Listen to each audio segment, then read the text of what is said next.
The chamber is open and full of whispers. The tent had been cold for 3 days. Not the cold of winter outside, that was manageable.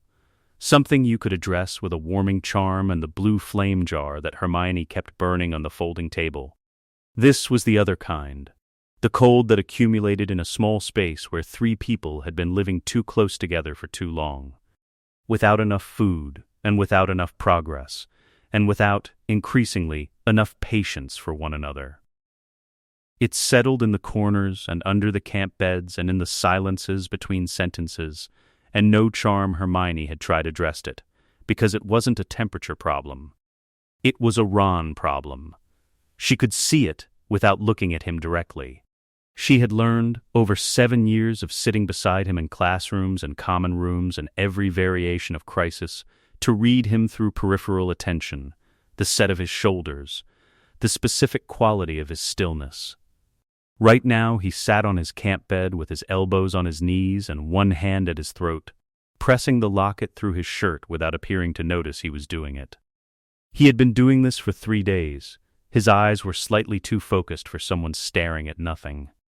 Harry was at the folding table with a map spread in front of him that offered no new information today and none yesterday. He was performing the studying of it, which was what you did when you needed to look like you were doing something, because the alternative was admitting you had no idea what to do. Hermione was at the small desk in the corner, reading the same page she had read 4 times this morning. The words kept sliding. The argument started over direction. It always started over something with a clean operational surface. Resources, strategy, the pace of progress, things you could name without naming the actual thing. "We've been in this forest for 11 days, Ron said. "I know how long we've been here," Harry said without looking up. "Do you have a plan for day 12? Because I'm having trouble distinguishing it from day 11. Hermione set down her quill. "We're working through it," Harry said. We know the locket needs to be destroyed." Ron stood. The motion was abrupt enough that the locket swung against his chest on its chain, and his hand went to it immediately. "We've known that for 4 months. We knew it before we left Grimmauld Place. 4 months. We've been eating conjured food in a freezing tent, and Voldemort is winning. He's not. He has the Ministry. He has Hogwarts. He has every newspaper in Britain printing his version of events and his people at every checkpoint and every flu connection. That is winning, Harry. That is what winning looks like. And we are sitting in a tent." Harry's jaw set. "We're doing what we have to do. We are doing what you have to do." Ron's voice had changed. Something older and more specific had surfaced beneath the frustration. "I've been doing what you have to do for 6 years. I'd like to understand, at some point, what any of it is getting my family." The word family landed differently than the others. Harry looked up from the map. Hermione was very still. "My family has been all in on Harry Potter since I was 11 years old," Ron said. "My mum, my dad, my brothers, all of it, every bit of it. And I'm here, in this forest, and I don't actually know why anymore." He looked at Harry with an expression that was complicated in a way his expressions rarely were, something tired at its core and underneath the tired. Something that had been there a long time and had finally gotten loud enough to hear. "He doesn't even think of you except when he needs you." The last sentence arrived in a different register. Quieter, less like Ron's voice. "What did you just say?" Harry said. Ron blinked. His hand dropped from the locket. He looked, briefly, like someone waking up inside a sentence he hadn't realized he was saying. "I said we've given everything and I don't know what it's for anymore." He turned away. "I'm going to bed." He lay down with his back to them and said nothing else. Hermione looked at Harry. Harry looked at the map. Neither of them spoke. At 2 a.m, Harry was outside for air. He stood in the dark between the trees with his breath making small clouds, cycling through the things he didn't have a solution for, in the order that worried him most. The locket. The next Horcrux. The Ministry's stranglehold on magical Britain. The specific look on Ron's face when he'd said he doesn't even think of you except when he needs you. The way the voice had shifted. The way the sentence had arrived from somewhere different than the argument around it. He stood in the cold and tried to think clearly and couldn't, and eventually went back inside. In the tent, the locket opened. Not with the monstrous display of the previous attempts, not the watery green faces and the screaming visions. This was different. Quieter, Ron lay on his back, and the locket opened against his chest. And what he felt was not like being shown something. It was more like remembering, like something clarifying. The locket did not lie to him. This was what it had learned to do over months of wearing. It had learned which truths Ron carried and how to arrange them. It showed him the specific weight of years standing beside Harry Potter, of having his name come second in every headline, of watching his mother's face when she looked at the boy who had come to live with them, the face she only made for someone who really needed her. It showed him his own face, small, auxiliary, perpetually adjacent. You were not born to serve. Not in words. In the specific feeling of a person recognizing something they had always known. You were born to lead. Take back what was stolen. The locket did not create the thing it found. It found something real, and arranged it into a shape Ron recognized. He chose to recognize it. He was very careful not to wake them. Ron moved through the tent with the specific quietness of someone who had gamed out every sound in advance. Harry's pack was under the camp bed. Ron knelt beside it, and his hands did not shake. The invisibility cloak was folded at the bottom. He took it without unfolding it. The Marauder's map was in the inside pocket of Harry's jacket, draped over the chair beside the bed. Ron stood over Harry for a moment. Harry's face in sleep was younger than it was awake.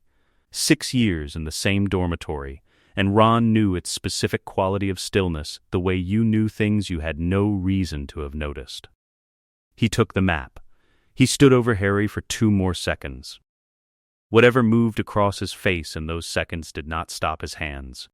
He raised his wand. The stunning spells settled over Harry and Hermione, calibrated, precise, 6 hours duration. Then he shouldered his pack and stepped out of the tent and into the frozen dark and disapparated. The crack of it was very loud in the silence of the forest. They woke to cold and absence.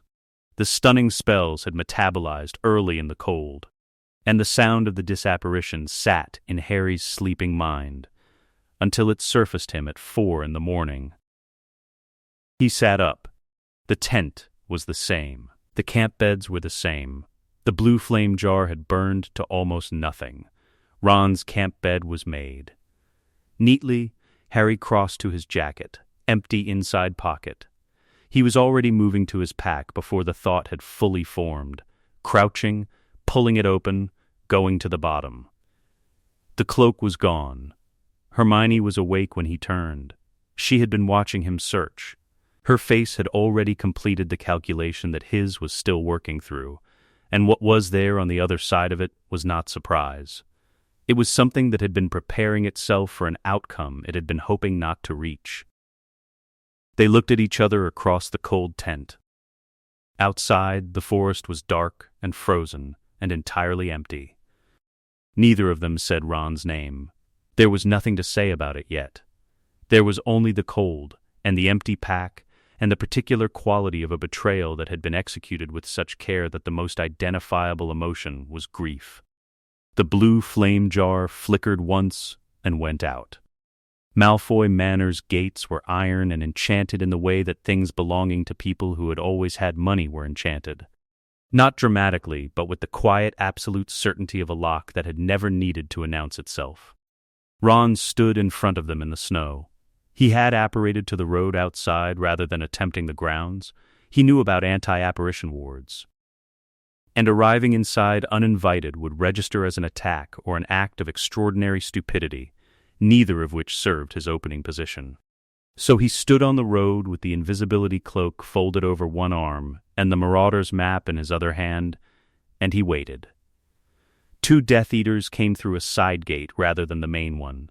Cautious, which meant protocols, which meant the manor was operating as military headquarters rather than residence. He filed this. He filed everything now. The chess mind had been running since he left the tent, and it had not stopped. Both men had wands drawn before the gate was fully open. Ron did not step back. He did not raise his hands. He looked at them with the expression of someone who had already run this encounter 17 moves deep. "I'm Ronald Weasley," he said. "I have a gift for the Dark Lord and information that makes me worth keeping alive. I suggest you let me in before I change my mind." The taller one's wand arm recalibrated slightly, not lowering, but assessing. The line had needed to communicate value without communicating desperation, and Ron had run it 12 times in the 40 seconds of waiting and had it right. They let him in. The walk from the gate to the manor's entrance was conducted in silence, one Death Eater in front and one behind. Ron looked straight ahead and thought about the next 18 moves. The Great Hall of Malfoy Manor was designed to make you feel observed. The ceilings were high enough that your voice, if you pitched it wrong, would disappear into them. The proportions placed the person at the entrance at a disadvantage that was structural rather than circumstantial. Ron had adjusted before he crossed the threshold. Voldemort was at the far end. Lucius Malfoy stood to his left with the posture of a man maintaining dignity under conditions designed to erode it. Bellatrix Lestrange was to the right, existing in barely organized energy. Her eyes on Ron with the quality of attention a cat gave to something small and moving. Narcissa Malfoy stood slightly apart from her husband. Ron walked to the center of the room and stopped. He did not kneel. He had thought about this more carefully than any other element of the entrance. Kneeling read as supplication, and supplication here was not a posture, but a sentence. The people Voldemort kept as instruments rather than props were the ones who stood. He placed the invisibility cloak on the table. He set the Marauder's map next to it.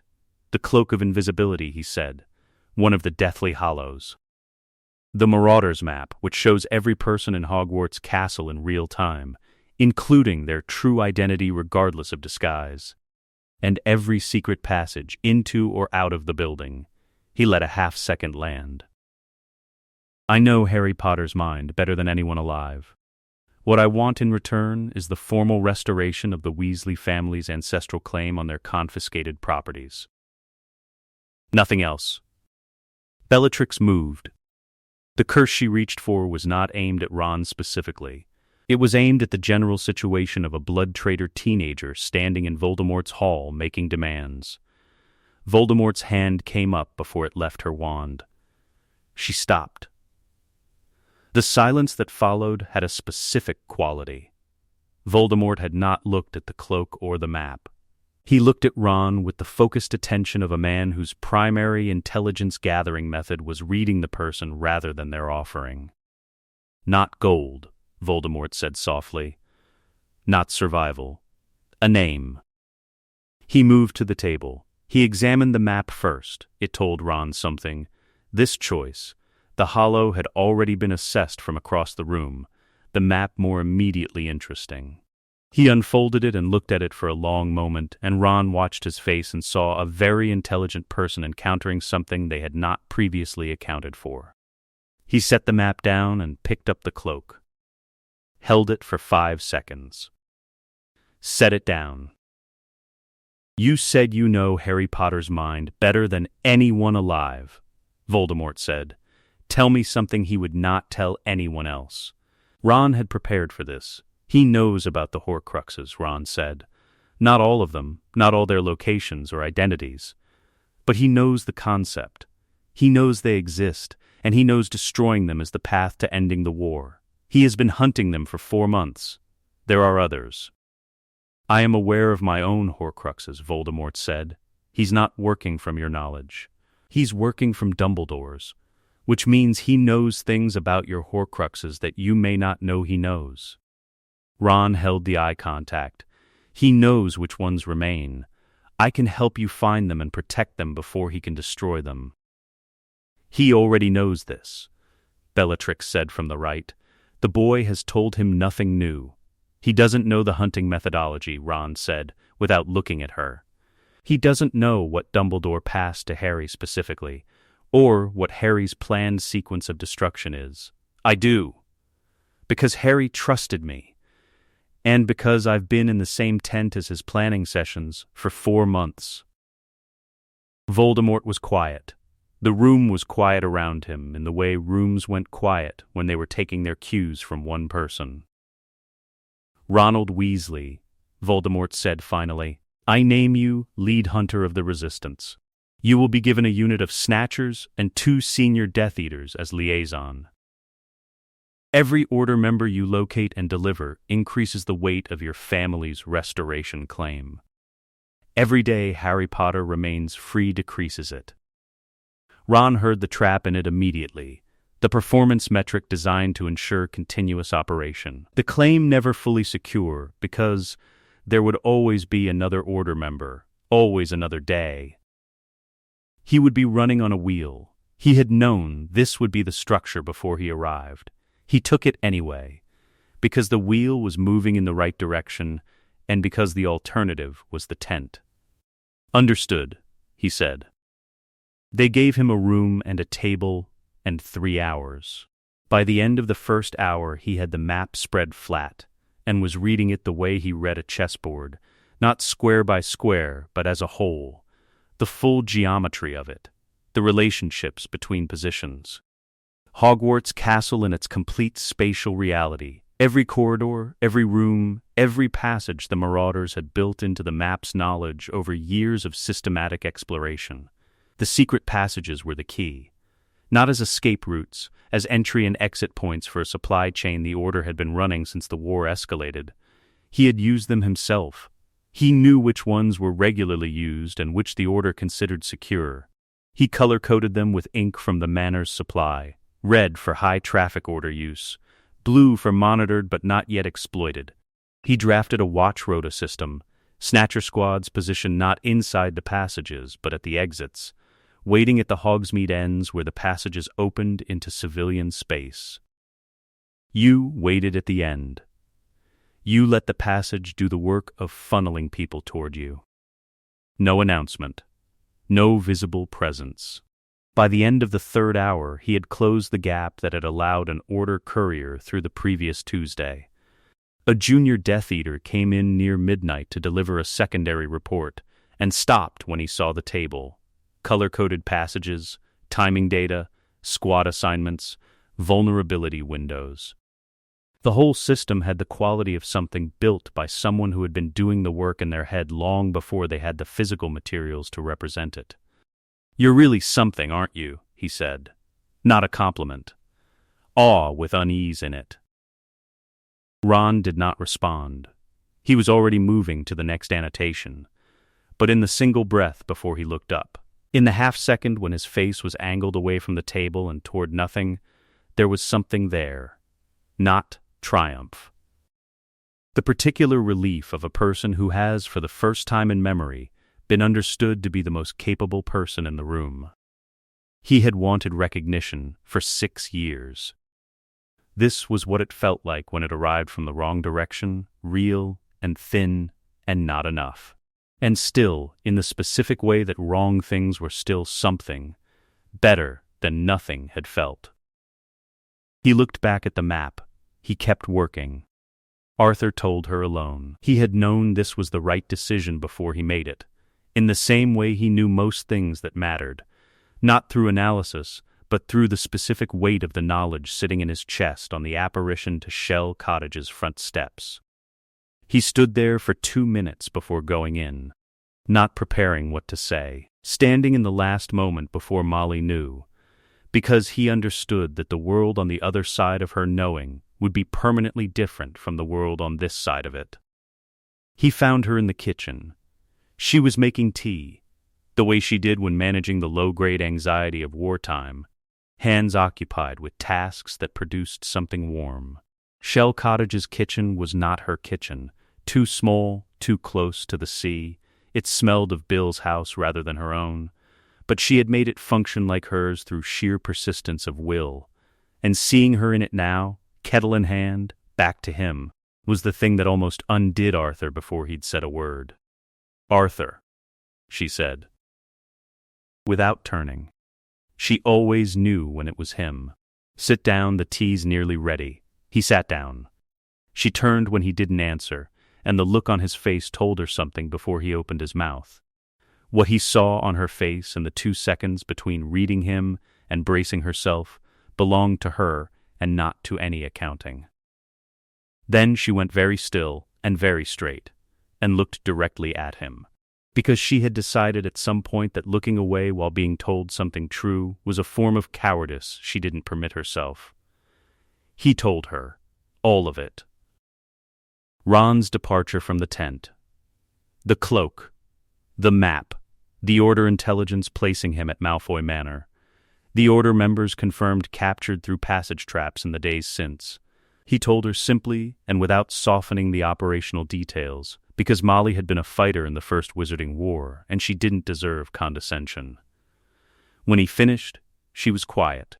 The kettle began to sound behind her, and she turned and took it off the heat without pouring it. Then she stood with her hands flat on the counter. "Call the family together," she said. Her voice was level in a way Arthur recognized, the voice she used when she had already processed something and come out the other side while he was still watching. "Molly, call the family together. Arthur, please." It took 4 hours to assemble them at Shell Cottage. Bill was already there with Fleur, who had the precise quality of presence she had developed since the war began. Not quieter than her ordinary self, but more deliberately deployed. Charlie arrived from Romania looking like a man who had apparated through several time zones without sleeping. Because he had. Percy was there within the hour, having left the ministry 2 weeks prior in the manner of a person who has watched an institution rot from within and has finally encountered the thing he cannot rationalize staying for. Fred and George came together, as they always came, and they found chairs beside each other and sat with the specific gravity of people who understood, before a word was said, that this was the gravity class of gathering. Ginny came last. She stood in the kitchen doorway and looked at the assembled family with the expression of someone who had already calculated, from the composition and positioning of the gathering, that this was not good news. The Order members present, Lupin, Tonks, Kingsley, arranged themselves at the cottage's edges. Present as witnesses, not family. Molly stood at the table. She had not made tea for anyone. She had not offered food. These were the signals, for anyone who knew her, that what was coming was not something she was trying to cushion. "My son Ronald," she said, "has chosen the service of the man who has spent 20 years trying to murder this family and everyone we love." The kitchen went very quiet. He has done this knowingly. Deliberately, with sufficient care that he managed to stun Harry and Hermione without waking them, take a Deathly Hallow and the most comprehensive intelligence document about Hogwarts that exists, and deliver both to Voldemort's headquarters before anyone knew he was gone. She paused, not for effect, but to ensure the next sentence was the right one. This was not a moment of weakness. This was not the locket acting on him beyond his capacity to resist. He wore the locket for months. He chose, on the days when others offered to take it from him, not to remove it. That was Ron. The locket found something. I don't doubt that. I know my son. I know what the locket finds. But the finding is not the same as the choosing. He chose. Fred's arms, crossed over his chest, tightened slightly. George's eyes were on the table. Percy had the expression of a man holding a mirror at an uncomfortable angle and refusing to look away. 2 years he had stayed in the ministry he had known was rotting. He was not going to say, today, what calculations he was running about the difference between his own delay and Ron's choice. But he was running them. "I am formally disowning Ronald Bilious Weasley," Molly said. "He is no longer my son under law, blood, or name. The Weasley family as assembled is hereby notified that he carries no family standing, no family protection, and no claim on family loyalty. She looked around the table, not searching faces for permission but acknowledging each person, ensuring the words reached them as individuals and not just as a collective. If you encounter him in the field, he is an enemy combatant, not a confused young man who needs to be reached. An enemy who is actively providing intelligence that is getting our people killed. The silence had weight. Arthur's hands were flat on the table and shaking, and he was not going to say anything, because Molly was right, and he knew she was right. And the anguish of watching your wife do the correct thing while your heart did, something else entirely, was not something he was going to place in the room right now. He had missed something in Ron for years. He had seen the resentments and called them ordinary. He did not get to put that in the room. Arthur, he said anyway. Arthur, just his name. The full weight of 32 years in it. Enough, he stopped. Ginny got up quietly, without making a production of it, walked out of the kitchen and into the cottage hallway. No one stopped her, because everyone in the room understood that Ginny was doing the only available thing that wasn't breaking. Through the open doorway, Arthur could see her in the hallway, her back against the wall, eyes shut, fist against her mouth. She did not make a sound. The family dispersed in pieces. Fred poured 2 cups of tea from the pot that had finally been made, pushed one across the table to George, and sat down. They sat with the steam rising between them. Fred said, "Finally, we're going to get him back, or we're going to make sure he doesn't do any more damage." George looked at his cup, then at his brother. "I know which one I'm hoping for," he said. His voice was completely flat. Not cold, emptied, the voice of a person who has taken something warm and necessary and converted it into something that would not bleed. Fred did not tell him he was wrong. He sat with what George had said, and he accepted it the way you accepted the things the people you loved most told you about their own limits. Completely, and without commentary. And with the specific grief of knowing they had arrived at that limit through something you could not have prevented. Molly was alone in the kitchen when Arthur came back. He wanted to say there had been time, that they hadn't needed to do it tonight. He said none of it, because Molly turned and looked at him, and he could see she had gone somewhere inside herself and done the work, and come back with the weight of it fully borne. She was not going to let him find a crack tonight, because if he found one, what was inside it would not survive the finding. He crossed the kitchen and stood beside her at the counter, not touching, just beside her, and they looked at the dark window together. He wanted to be seen, Arthur said, very quietly. "I know," Molly said. "I should have, Arthur, not correction this time. Something gentler. Something that was, in its own way, the most devastating version, because it was absolution rather than accountability. I should have too." Outside, the sea moved in the dark, and the night had already held enough. They moved camp 3 times in the first 48 hours.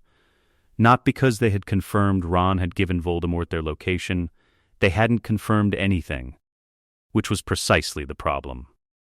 The tent in the Forest of Dean might be compromised, and the cost of assuming it wasn't and being wrong was not a cost they could pay. So they moved.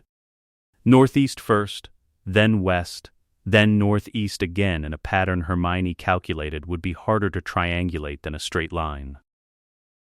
Movement required attention, and attention was finite, and the forest required all of it: detection charms, concealment wards, the continuous low-level maintenance of staying invisible to a regime that had turned the entire ministry apparatus toward finding 2 specific people. The operational necessities had a mercy in them that way. They ate on the 3rd evening from what Hermione could conjure, adequate and nutritious and tasting the way conjured food always tasted. Like the idea of food rendered in 3 dimensions without quite landing on the experience of it.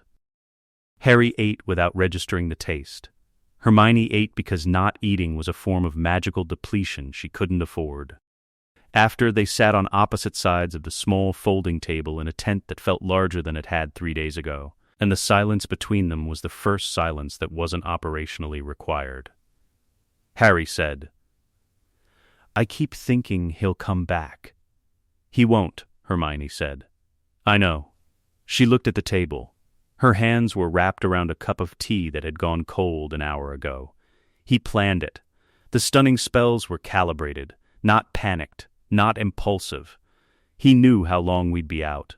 He took only what he needed. She paused. "That's not a person who's coming back." "I know," Harry said again. Neither of them said anything else for a long time. Outside, the forest moved in the specific way winter forests moved at this hour, the creak and shift of wood contracting in the dark. Hermione's hand, which had been wrapped around the cup, moved to the table's surface. Set down flat, a few inches from Harry's. Not reaching, just present. Harry looked at their hands on the table. He didn't know what he felt about Ron. That was the honest answer.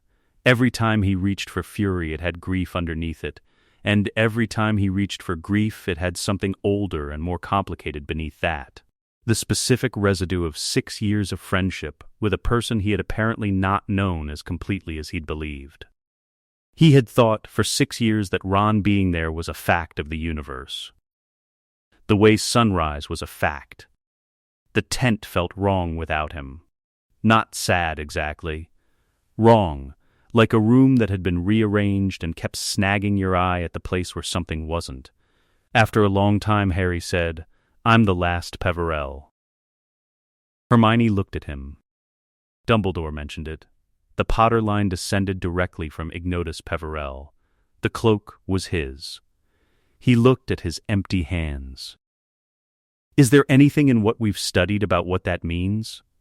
Not the Hallow specifically. Legally, magically, Hermione was quiet for a moment in the way she was quiet when she was not thinking of an answer, but locating one she already had.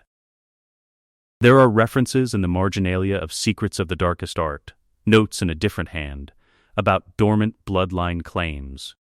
Peverell specifically. The claim requires physical presence at a family's ancestral site.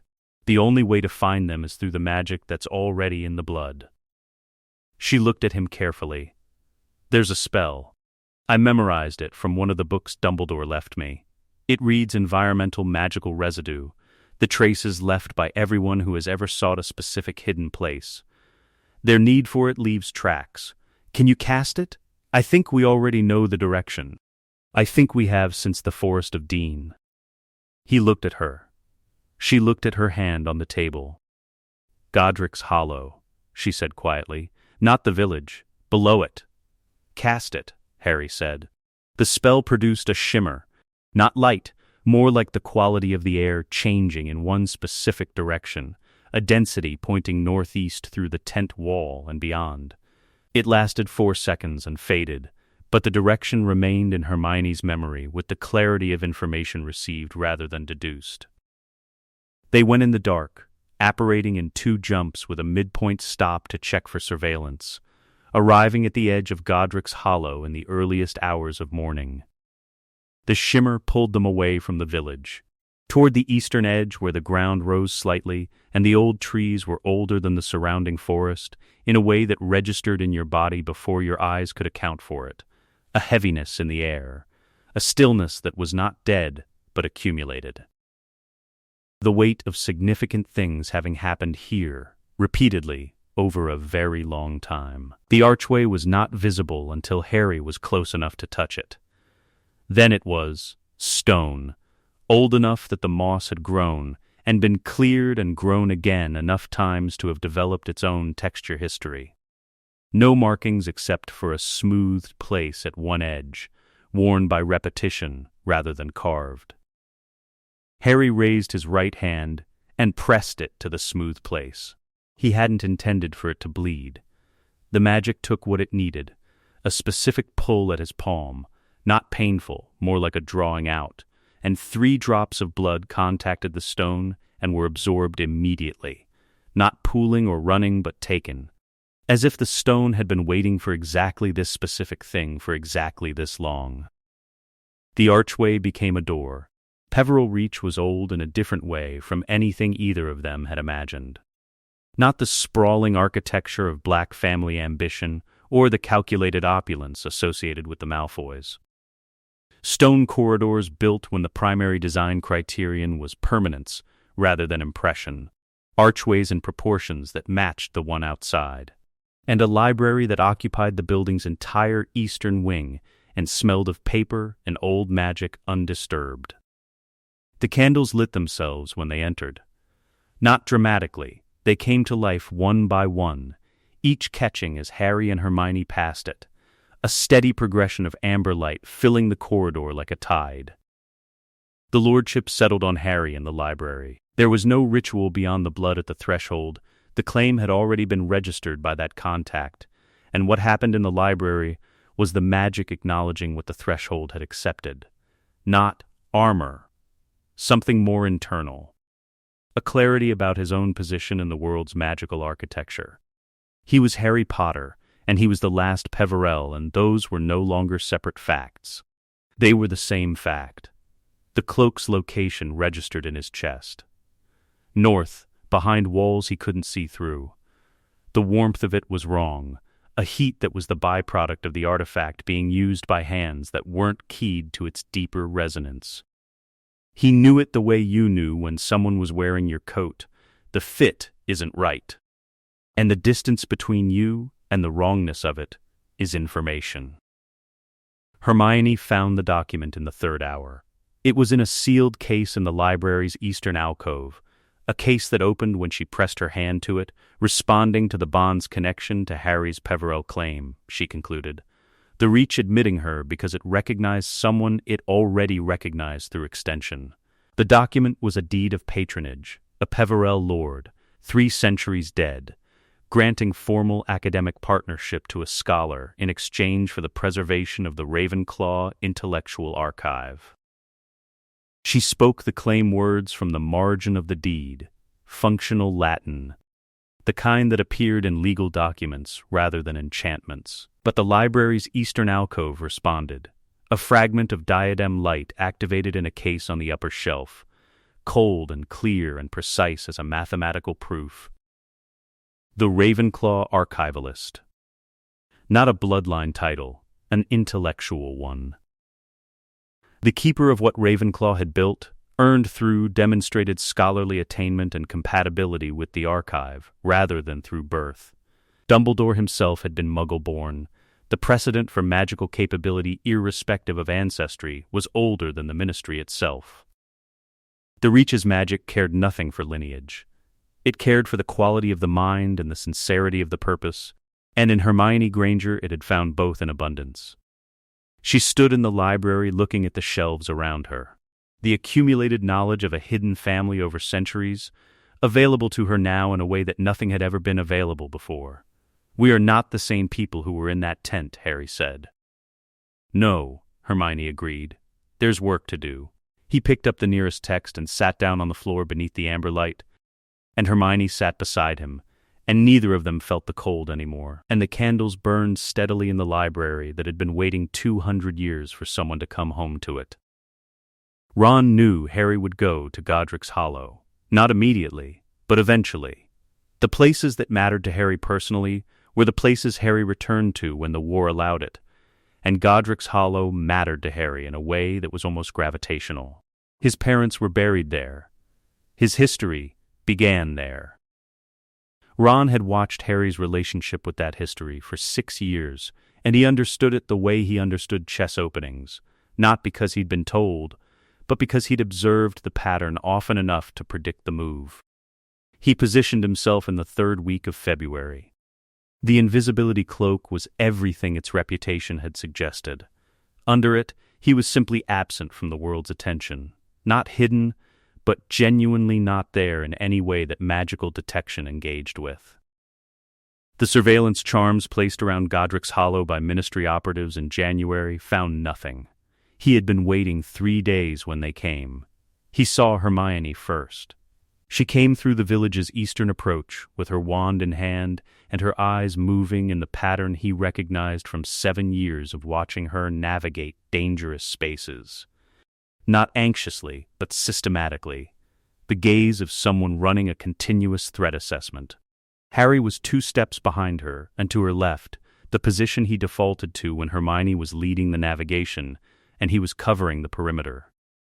They moved like people who had spent months as each other's only resource and had recalibrated accordingly.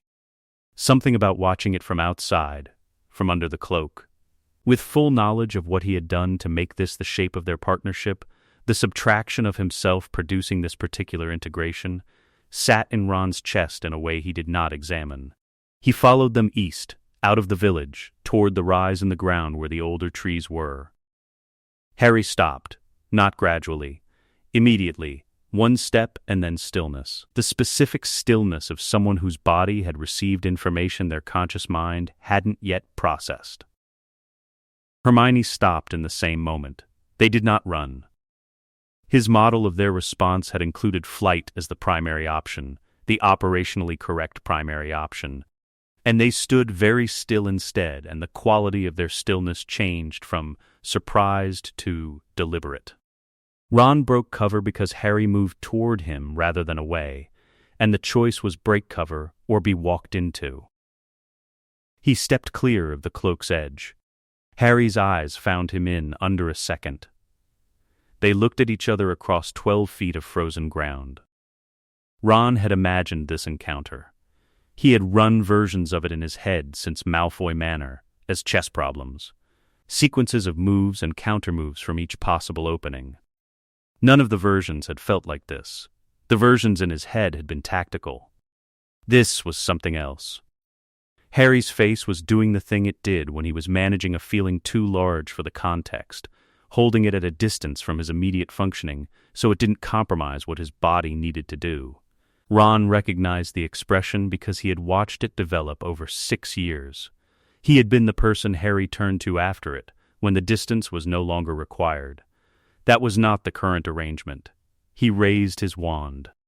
The duel covered 40 meters of frozen ground in under 3 minutes.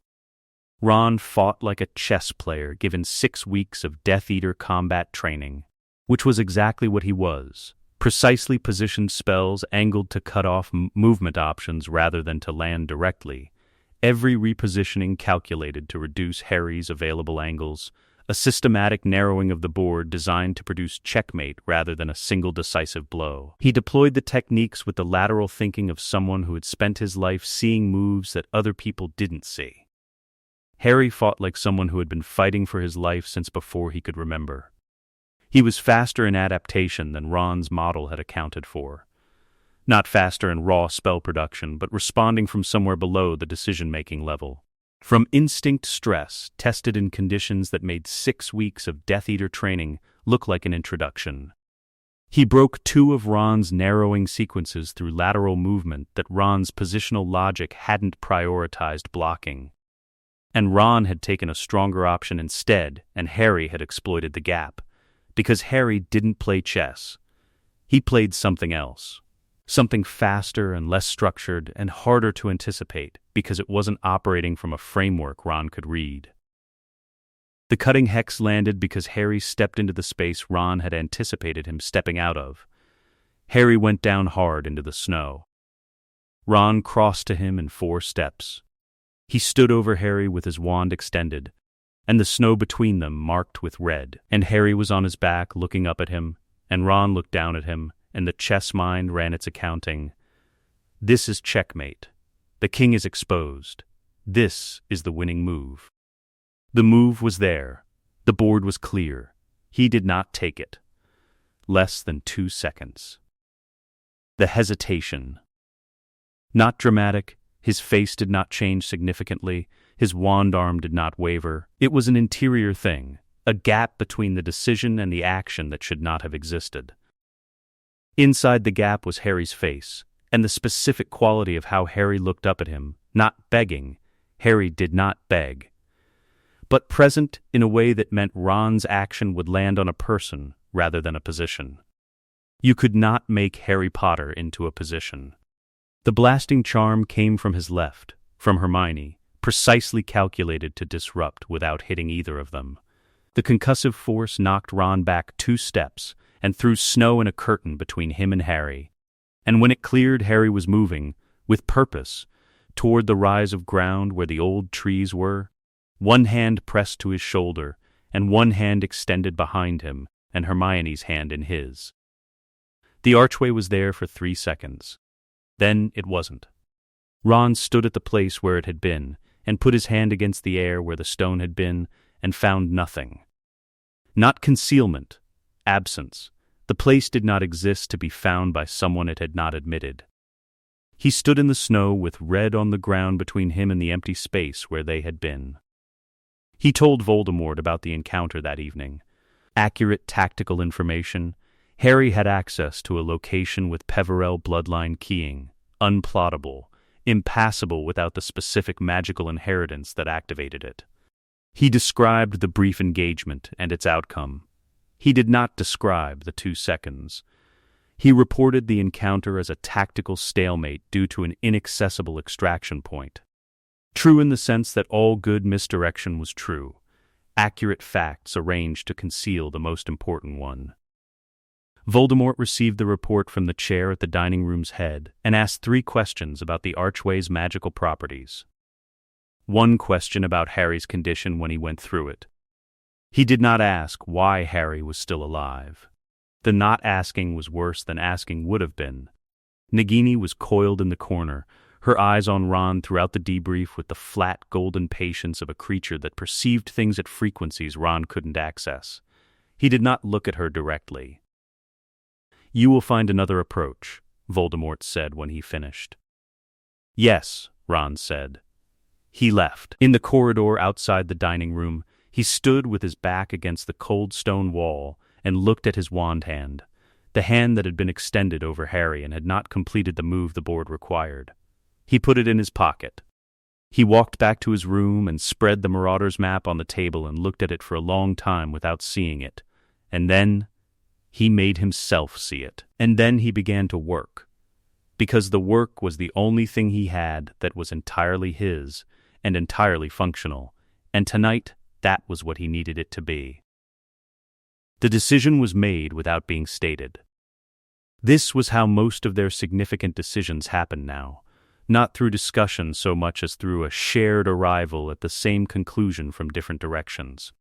Harry woke on the 4th morning in Peverell Reach and knew they were not going back out yet. Hermione had the Keeper's Compendium open on the library table before he'd finished his tea, which confirmed it. The encounter at Godric's Hollow had clarified something that the preceding weeks had left partially unresolved. Ron on open ground. With Death Eater training and the cloak's cover and 6 years of knowing exactly how Harry moved and thought, was not a problem they could outfight on his terms. You did not counter a chess grandmaster by playing better chess on his board. You changed the game. Harry said this to Hermione over breakfast, and she nodded without looking up from the compendium, which meant she had already been thinking it, and he had just given it language. 6 weeks, she said. Minimum. Agreed. The soul magic first. The archival spells I can develop in parallel, but the vinculum anime requires both of us, and I can't build toward it until you're ready to sustain your end. What does the first stage look like? She looked up. Meditative work. The Peverell texts describe it as learning to hold death in your peripheral vision without flinching, not thinking about it, not confronting it, just allowing it to exist in your awareness as a constant fact while you do everything else. She paused. You've already been closer to death than most people get. The work for you will be less about encountering it and more about stopping fighting it. Harry thought about what he already knew about the edge of things, the weight of decisions you couldn't unmake, the specific quality of moving towards something with open hands. I can do that, he said. She looked at him with the expression she used when she was assessing whether something was genuine or performed. Then she went back to the compendium. I know, she said. Hermione found Memoria Vivita on the 9th day.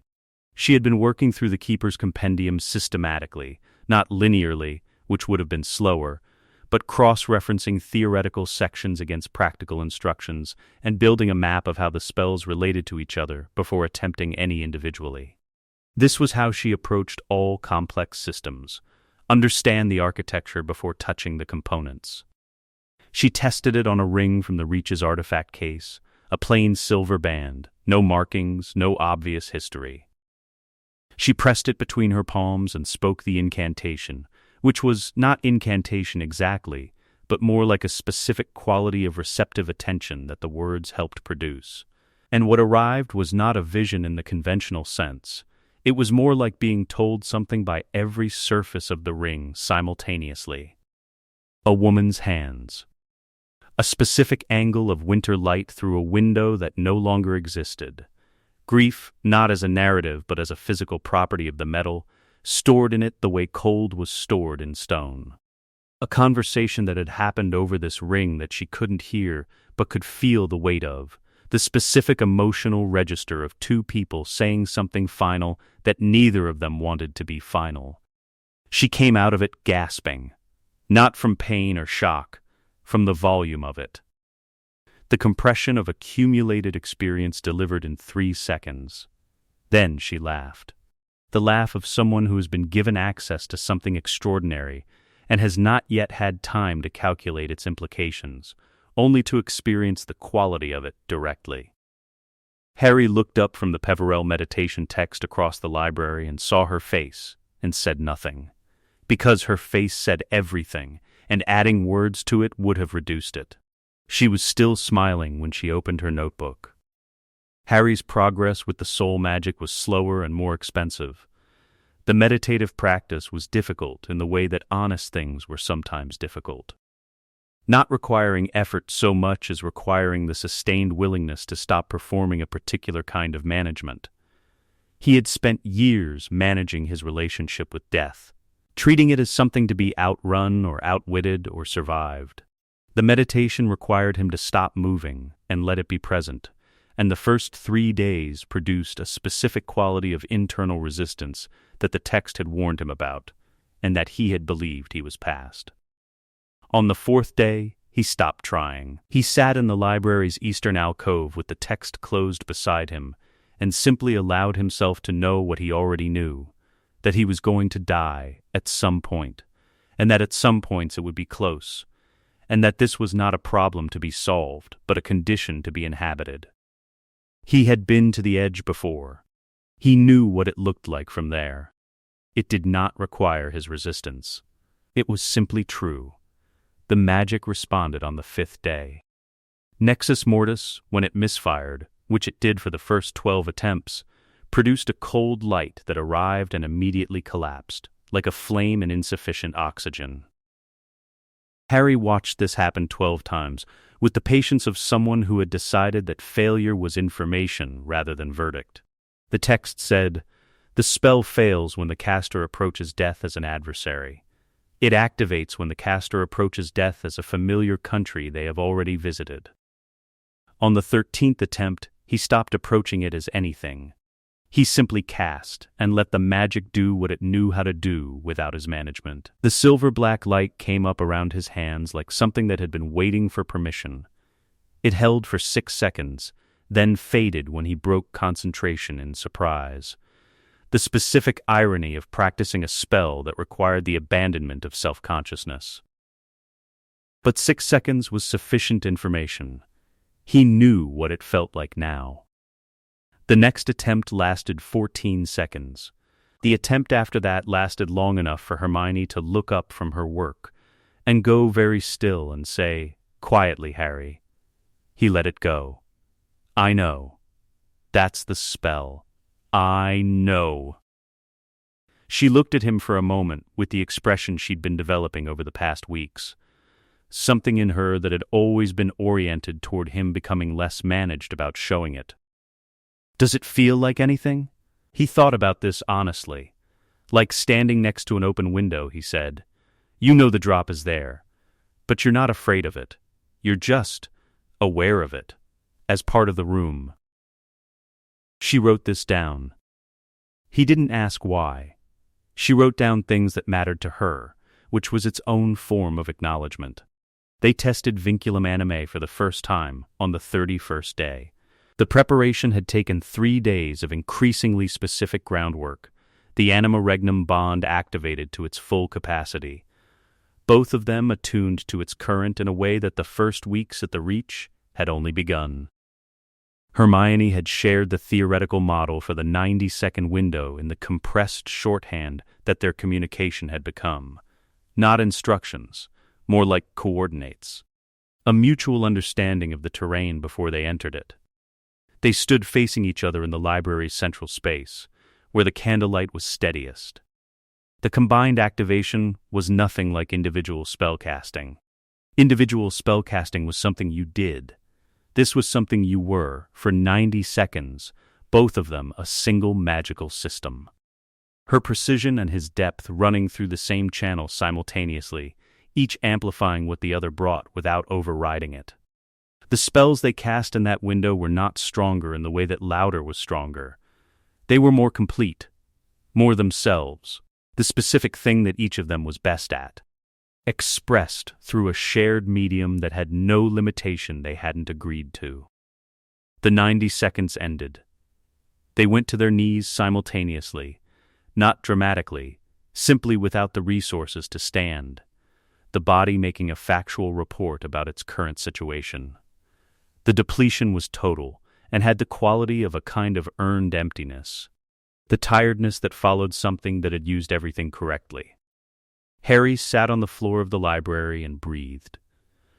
Hermione sat across from him, her eyes slightly unfocused, while her mind ran through the experience at whatever speed her mind ran at, which was always faster than anything she could express verbally. After a long time she said, "Ron can't do that." Not as a comfort, as a tactical observation. No, Harry agreed. He has the cloak. He has the map. He has 6 years of knowing how you think and Death Eater training and Voldemort's resources. She looked at her hands. He doesn't have this. He can't have this. This is not a question of whether he could learn it. The magic will not respond to him. So what do we have? Harry said. She looked up. A different game. He's been playing his. We've been building ours. He nodded slowly. We need to go back out. Not yet. She crossed to the table where the intelligence network she had been building through Cognomen Revelio was spread in her meticulous notation. The network first. I've identified Death Eater signatures that have passed near the Reach's perimeter. Several are part of Ron's Snatcher operation. I can tell from their directional movement patterns. They're running a sweep and confirm protocol around Hogsmeade. When I have their names, their posting rotations, which of them report directly to Ron versus through the general chain, then we go out, Harry said. Then we go out, she confirmed. Moving towards specific targets with specific tools and a complete picture of what we're walking into. Harry thought about Ron standing over him in the snow, the 2 seconds that had existed between the available move and the moment Ron walked away from it. Ron had not taken the move. That meant something was still there underneath the chess mind and the Death Eater training and whatever the Locket's logic had built in him. Something that recognized Harry as a person rather than a position. He did not know yet what to do with this. He filed it with the care he gave to things that were true and complicated and not yet actionable. When we go back out, he said, we go back as something different. Yes, Hermione said. She was already writing, the quill moving across the page with the focused speed she brought to everything that mattered. We go back as what we actually are. She did not look up. But the small adjustment in her posture, something settling, something that had been slightly held releasing, told him everything the words would have said anyway. The candles burned, the library waited. They had work to do. The appointment was at 9 a.m. Not a break-in. An appointment, made through the Peverell Lordship's Gringotts registered vault shard status, 3 days in advance. Through the formal Goblin correspondence channel that existed for recognized title holders, and that had not been used in connection with the Peverell account in over 2 centuries.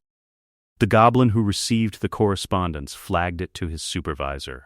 His supervisor flagged it to the head of hereditary accounts, who spent 40 minutes reviewing the Peverell file before sending a confirmation. Lord Peverell and his designated associate were expected at 9. Harry wore the Peverell lordship the way it had settled on him in the Reach's ritual room, not like a performance of authority, but like information about himself that had always been true, and that he had simply, until recently, not been given the vocabulary for. Hermione walked beside him, carrying a leather satchel that contained 3 months of research notes. A Gringotts formatted legal brief she had drafted and revised over 6 days, and the specific expression she wore when she had done more preparation than the situation required, and was quietly confident about this. A senior goblin named Brocktooth, senior manager of hereditary accounts, led them through a side door and down a corridor Harry had not seen on previous Gringotts visits, wide, lit with permanent enchantment, lined with doors marked in goblin script, with the quality of a space that existed to conduct serious business in a register that distinguished it from the public-facing areas of the bank. "Lord Peverell," he said, when they were seated, "the account has been awaiting your claim. We are pleased to confirm its activation." He looked at Hermione. "Your associate holds the Ravenclaw Archivalist designation, conferred through the Peverell Reach's recognition protocols." "Correct," Hermione said. "Earned access to the pre-ministry legal frameworks, not bloodline." She placed the legal brief on the table and slid it across. "I invoke the 1689 Gringotts Neutrality Clause." The short version, Gringotts agreed, as part of the International Statute of Secrecy negotiations, to maintain strict neutrality in wizarding conflicts. Specifically, the bank would not facilitate the transfer, storage, or protection of assets seized specifically in the context of a wizarding conflict. Brocktooth looked at the brief. The Lestrange vault's contents were placed there through legal family inheritance mechanisms. Some of them, Hermione agreed. The items I've identified were placed there after the Dark Lord's first defeat in 1981, specifically while the Lestrange family was in Azkaban and acting through proxies. The transfer documentation for these specific items indicates they were moved under conflict-adjacent duress. She paused. Specifically, Helga Hufflepuff's cup. The room was quiet. "The cup is a founder's artifact," Hermione continued. "Its provenance runs from Hufflepuff herself through a documented chain of custodianship to Hepzibah Smith, from whom it was obtained under irregular circumstances in 1946. Placing a founder's artifact, which carries Hogwarts provenance and institutional magical standing, in a private vault as a conflict asset shelter constitutes exactly the arrangement the 1689 clause was written to prevent." Brocktooth picked up the brief and read it in silence for 12 minutes. "You have accessed Goblin Registry imprint records," he said. "The registry is not publicly available. The Archivalist designation carries access to magical registry layers at the pre-ministry level," Hermione said. "The 1689 clause itself predates the ministry. If Gringotts wishes to challenge the designation's standing, that challenge would need to be filed with the Pre-Ministry Accord Council, which has not convened since 1752 but whose procedural requirements are documented and would need to be completed before any challenge could be formally considered." Brocktooth looked at her for a moment. "You have done considerable research," he said. "Yes," Hermione agreed. He stood. "The Hereditary Accounts Division will require formal deliberation. 3 hours." The deliberation took 2 hours and 40 minutes. Brocktooth returned at the end of it. The items identified in the brief, specifically Helga Hufflepuff's cup and 2 associated historically significant objects, were transferred to the Lestrange vault under conditions the 1689 Neutrality Clause's provisions do not permit. These items will be placed in neutral custodial holding pending formal review. The Lestrange vault account will be frozen with respect to these specific items effective immediately. "Thank you," Harry said. "The bank will notify the Lestrange family account holder of the freeze. We anticipate objection. You're entitled to manage that objection however your institutional protocols require," Hermione said. "Our interest is in the custodial transfer." Brocktooth looked at her with the expression of a goblin who has conducted a great many negotiations and is professionally noting the specific quality of the one currently concluding. Lord Peverell will be provided supervised access to the neutral custody chamber for the purposes documented in Section 4 of the brief. Yes, Harry said. We'll need the basilisk venom. The cup's destruction took 11 minutes in the neutral custody chamber, stone and cold and old underground air. Hermione held the cup with dragonhide gloves while Harry applied the controlled basilisk venom application she had designed to prevent splash. The Horcrux's resistance was real. It generated a sound not pleasant to hear, and a cold that arrived without atmospheric cause and left the same way. Then it was over. The cup was a cup. A remarkable piece of craftsmanship emptied of everything that had made it dangerous. Hermione documented the destruction in her notebook with the date and method and the specific qualities of the resistance they had encountered. She did this because thoroughness was what she was, and because the record mattered. Lucius Malfoy arrived at Gringotts at noon with 2 Death Eaters and the bearing of a man accustomed to institutions rearranging themselves upon his arrival. He demanded to speak with the head of hereditary accounts regarding unlawful interference with the Lestrange family vault. The goblin teller who received him was polite. Professionally, completely, immovably polite. He explained that the Lestrange vault freeze had been executed under the bank's 1689 Neutrality Clause protocols, that the legal basis had been reviewed and found sound, and that any formal objection would need to be submitted in writing to the Pre-Ministry Accord Council per the procedural requirements documented in the 1689 Charter's appendix. Lucius said that Voldemort would hear about this. The goblin teller noted that the bank maintained neutrality with respect to all parties in wizarding conflicts, and confirmed that this policy applied equally to all parties. Lucius left. He could not curse the goblins, international incident. He could not seize the documentation, bank property under goblin legal protection. He could not simply take the cup. It was in neutral custody, under a clause that predated every legal framework the Dark Ministry operated within. He stood on the Diagon Alley steps in the February cold and had nothing. Ron received the report that evening and read it twice. He set it next to the Marauder's map and looked at it for a long moment. The Gringotts operation was not something he could have countered. He recognized this immediately and completely, with the honesty the chess mind applied to lost positions. Harry and Hermione had not come through a weakness in Voldemort's defenses. They had come through a framework that Voldemort's defenses had no mechanism for engaging with. He had given Voldemort the map and the cloak. Tools for finding people and moving invisibly and controlling physical space. They had built something that operated on an entirely different axis. He did not know yet what to do with this understanding. He put it where he put things that were true and not yet actionable, and he went back to work. Ron told himself it was protection. He ran this calculation explicitly, because the chess mind required explicit accounting when the move being considered was the kind that didn't survive being looked at obliquely. The burrow was a confirmed secondary-order safehouse and supply node, cross-referenced against 3 separate courier intercepts, placing order members transiting through the property's grounds in the preceding 6 weeks. It had operational value to the resistance. Neutralizing it was a legitimate military objective. The family would be captured, not harmed. Voldemort's directive was explicit. The Weasleys had propaganda value as prisoners, as leverage, as public demonstration that the blood traitor designation had consequences. Alive and in custody, they were a message. Ron would be leading the operation, which meant he would control how it was executed, which meant minimum force and nothing more. He ran this calculation 3 times, looking for the error in it. He did not find one.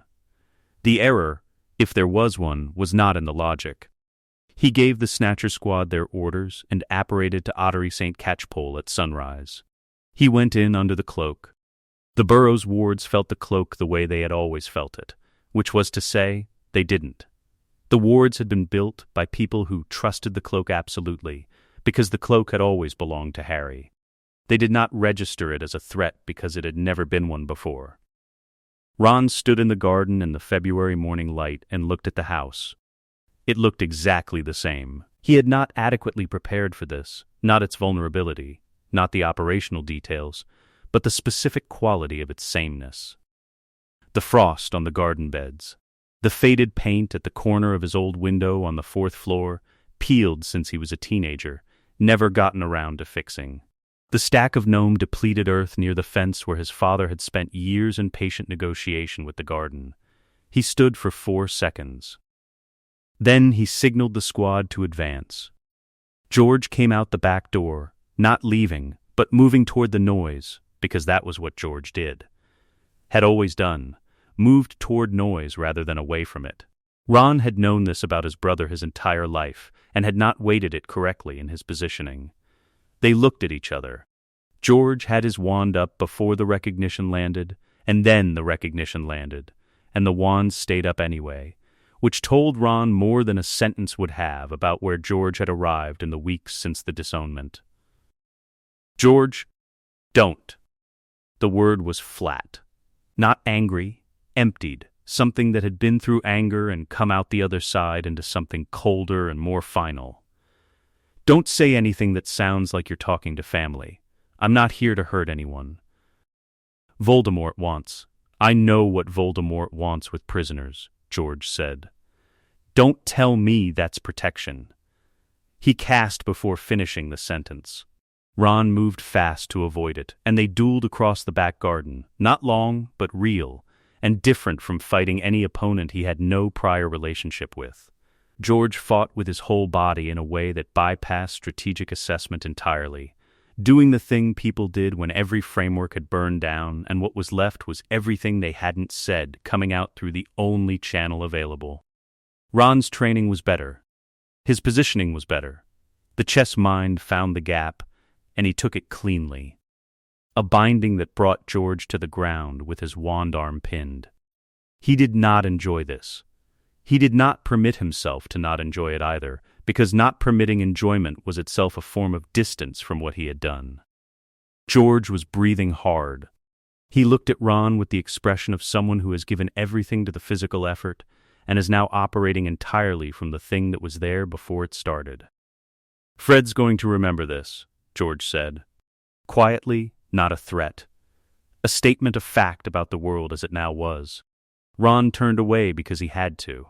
Because the squad needed his attention, and standing here looking at his brother on the garden ground was not something he could afford to do right now. Molly and Arthur came out the back of the house as Harry and Hermione crossed the field at a run, too far away. Hermione had known this, and they had kept moving anyway, because not moving was not available to them.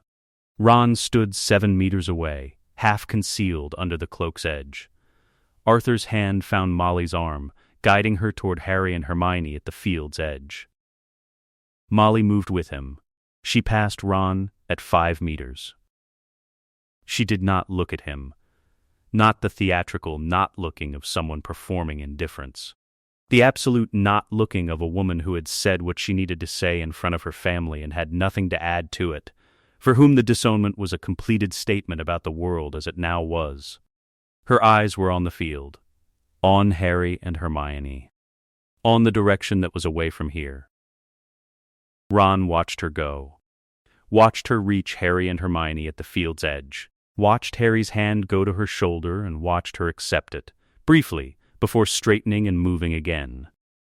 Then Ginny appeared in the kitchen doorway.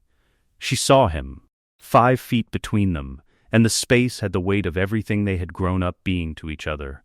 The Weasley shorthand of the 2 youngest, the shared shorthand of siblings who had known each other's particular frequencies their entire lives. She looked at him for one long moment. Then she turned and moved, through the kitchen, away, towards safety. And the not looking back was not the same as Molly's. Molly's was finished. Ginny's was not finished. Ginny's was not looking back because she was not ready for what she would see there, and she knew that, and she was choosing to function over feeling until the moment when functioning allowed for feeling again. He watched her go. He pulled the cloak back up and gave the orders that needed giving in the voice he had been building for weeks. The voice that did not contain the garden or Ginny's not looking back or George's face on the ground.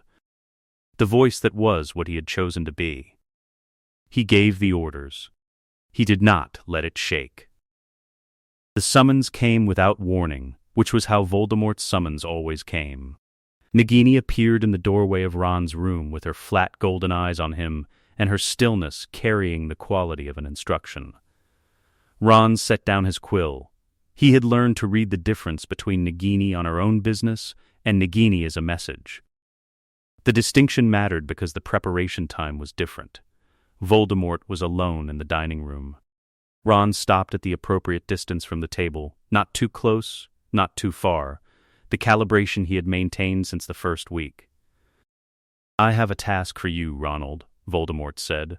"I want you to find Hermione Granger and bring her to me personally, not captured by snatchers, not handed over through a third party. Found and brought by you alone." Ron heard the architecture of it immediately. The task's surface was operational. Its function was something else. "I'll need her last known location," he said. "You already know her better than any location data could tell you," Voldemort said. "Find her the way you would if you were still her friend. Use what you know, still her friend, not casual. Deliberate, A-framing designed to locate Ron in a particular relationship to the task, one that required him to reach into the knowledge that friendship had built and deploy it as a weapon against the person who had given it to him. This was the test. Ron had recognized it as a test by the time Voldemort finished the second sentence. "Understood," he said. He found her angle on the third day. The intelligence network he had built through the map gave him the Hogsmeade perimeter, and from there he triangulated a pattern in the magical signatures he'd been tracking. A direction. A general radius. The specific residue of someone casting archeval spells in the same location repeatedly over preceding weeks. He positioned himself northeast of the village in the early morning of the fourth day, under the cloak, and he waited. She came into range at 6:15. She was moving with the purposeful efficiency he had watched for 7 years, completely focused on the task she was completing, casting Cognomen Revelio to track Death Eater signatures in the area. She had not seen him. She did not know he was there. He had a clean angle. He stood under the cloak in the frozen morning with the angle available, and he thought, with the chess mind's complete honesty, about the position. He thought about what completing the task required, not the physical mechanics, the other requirements. The specific nature of what Voldemort meant by "bring her to me," which Ron understood with complete clarity because he had spent enough time at Malfoy Manor to know precisely what happened to people who were brought there. And the specific application of that knowledge to Hermione, the most capable person he had ever known. Who would be, in Voldemort's hands, the subject of the kind of attention that destroyed people even when they survived it. He stood with the clean angle. He walked away. The report he gave Voldemort that evening was structurally accurate in all its components and completely misdirecting in its conclusion.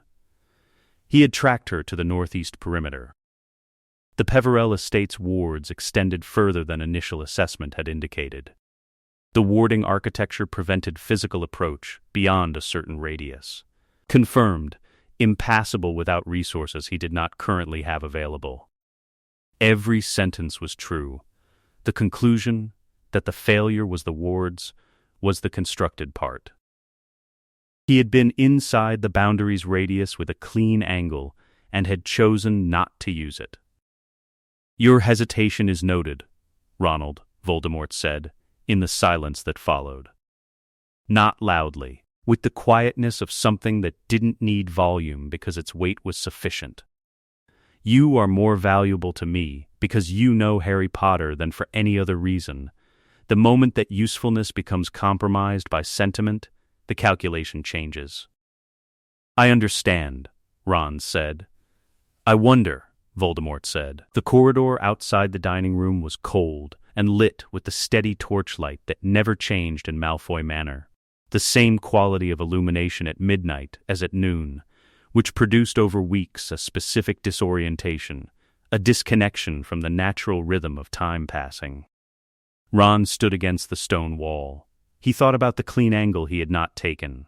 He thought about what he had felt standing in the frozen morning with the angle available, which was not mercy and not fear and not strategic calculation. It was simpler and more damaging than any of those.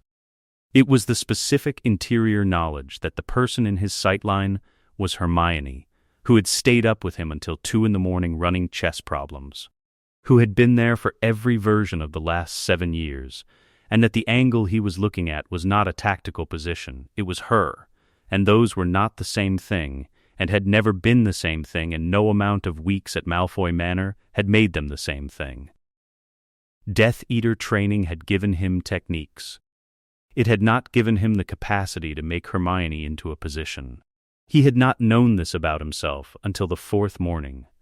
Then he had known it completely. He pushed off the wall and went back to his room. Nagini was in the corridor, watching him go in with the flat golden patience of a creature that perceived things at frequencies Ron couldn't access. And he understood without being able to articulate how that what she had seen in that corridor was going directly to the person she was always transmitting to. He closed the door. He sat at the table with the map and the chess mind and the clean angle he had not taken, and he was more alone than he had ever been in his life.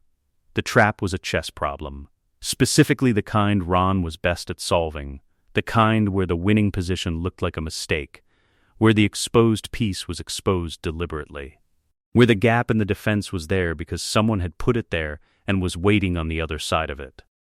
Harry had understood this, working it out over 3 days in the Reaches library with Hermione across the table running the counterfactual models. The only trap Ron would walk into was one that looked exactly like the kind he would set. The position they constructed was a fire visible at night from the northeast perimeter. Movement patterns that registered as 2 people operating at the outer edge of their resources, spell signatures consistent with the vinculum animized depletion profile, which Hermione had documented carefully and now reproduced at low intensity. The magical equivalent of leaving footprints in a specific direction. The gap in the ward architecture she introduced was not a real gap. It was a gap that looked real to someone who had spent weeks mapping the Reach's perimeter from outside, and had developed a model of its structure that was accurate in all the ways she had allowed it to be accurate. Ron had built his intelligence operation on knowing how Harry moved. Hermione had built the trap on knowing how Ron thought. He came alone at 2 a.m, through the gap she had left him, and was 4 steps inside the perimeter before the binding activated. Her binding targeted the magical signature beneath the cloak's concealment rather than the visible physical presence, which meant it engaged before Ron could register that it had been triggered. The cloak fell from his shoulders as he stopped moving. He looked at them. They looked at him. I knew you'd figure it out eventually, he said. His voice was level. Not defeated, recalibrating, the chess mind already running the new position. But underneath the level tone was something that had been waiting to be in this specific situation. Something that recognized the encounter as one that had been coming since the Forest of Dean and had arrived in the only form it could have arrived in. Sit down, Ron, Harry said. He sat in the snow because the binding allowed it, and because standing was a form of performance he was too tired to maintain. Harry sat across from him. Hermione stood to his left, slightly back, present, assessing, giving Harry the primary space because this conversation required it. Tell me why, Harry said. The silence that followed was not Ron refusing. It was Ron locating the real version, the one he hadn't said to anyone, because there had never been anyone to say it to. Every single victory, he said, every single one, had your name on it. I was at the chess game. I won the chess game, Harry. I moved the pieces. I put myself in checkmate for you. And Dumbledore gave you the House Cup points. 10 points for chess. I saved the entire quest, and I was worth 10 points. Harry said nothing. I know how that sounds. I know it sounds like the smallest possible grievance. But it wasn't 10 points. It was the 10 points, and every year after that where I was there for every single thing, and nobody put my name on any of it. 6 years of Harry Potter and the something, and Ron Weasley and his something. I stopped counting after 4th year because the counting made it worse.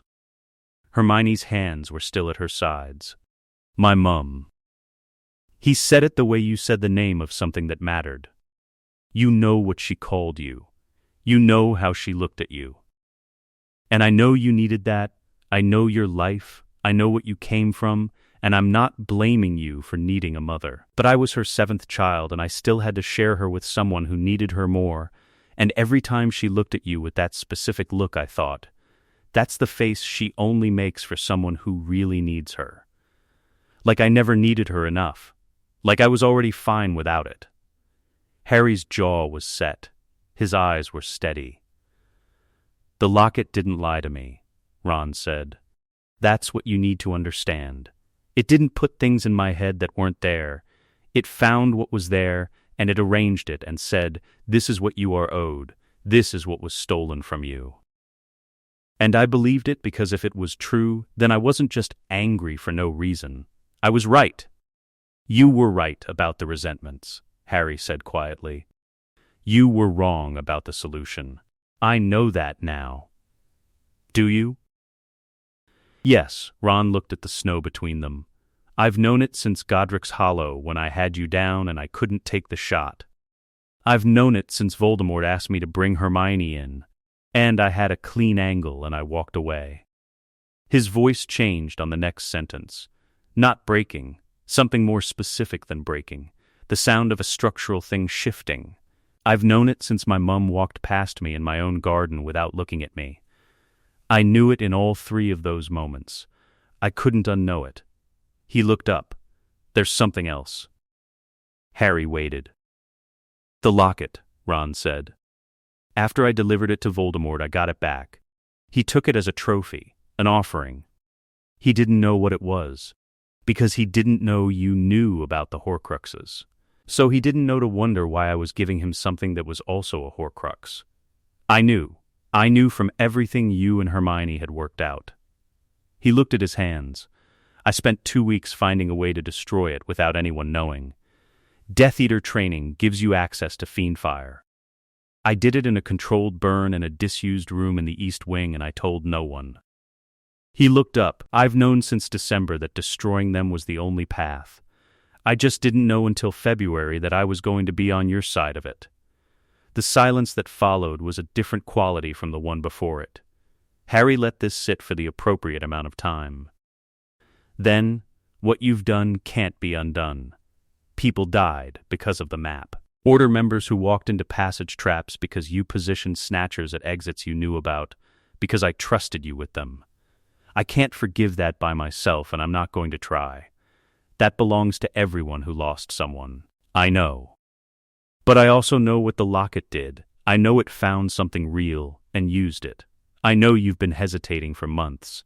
I know the locket is destroyed because of you, and that counts for something in the larger accounting, not for me personally, but for what comes after. Ron looked at him. I'm offering you exile, Harry said. You leave Britain, you stay gone. And maybe, after it's over, there's a version of your life that's genuinely yours. Not the Weasley with Harry Potter story, not the traitor story. Something you build from what you actually are rather than what you resented not being. And if I don't take it, then I hold you here until the war ends and let the wizarding justice system determine what a lead hunter of the resistance receives when the resistance loses. Ron was quiet for a long time. He looked at Harry with the complete attention of someone who has been running the position and has found the move and is now doing the final check before committing. Not the chess mind this time. Something underneath it. Something that had been there before the resentments and before the locket and before Malfoy Manor. I'm not going to tell you which one I'm choosing right now, he said.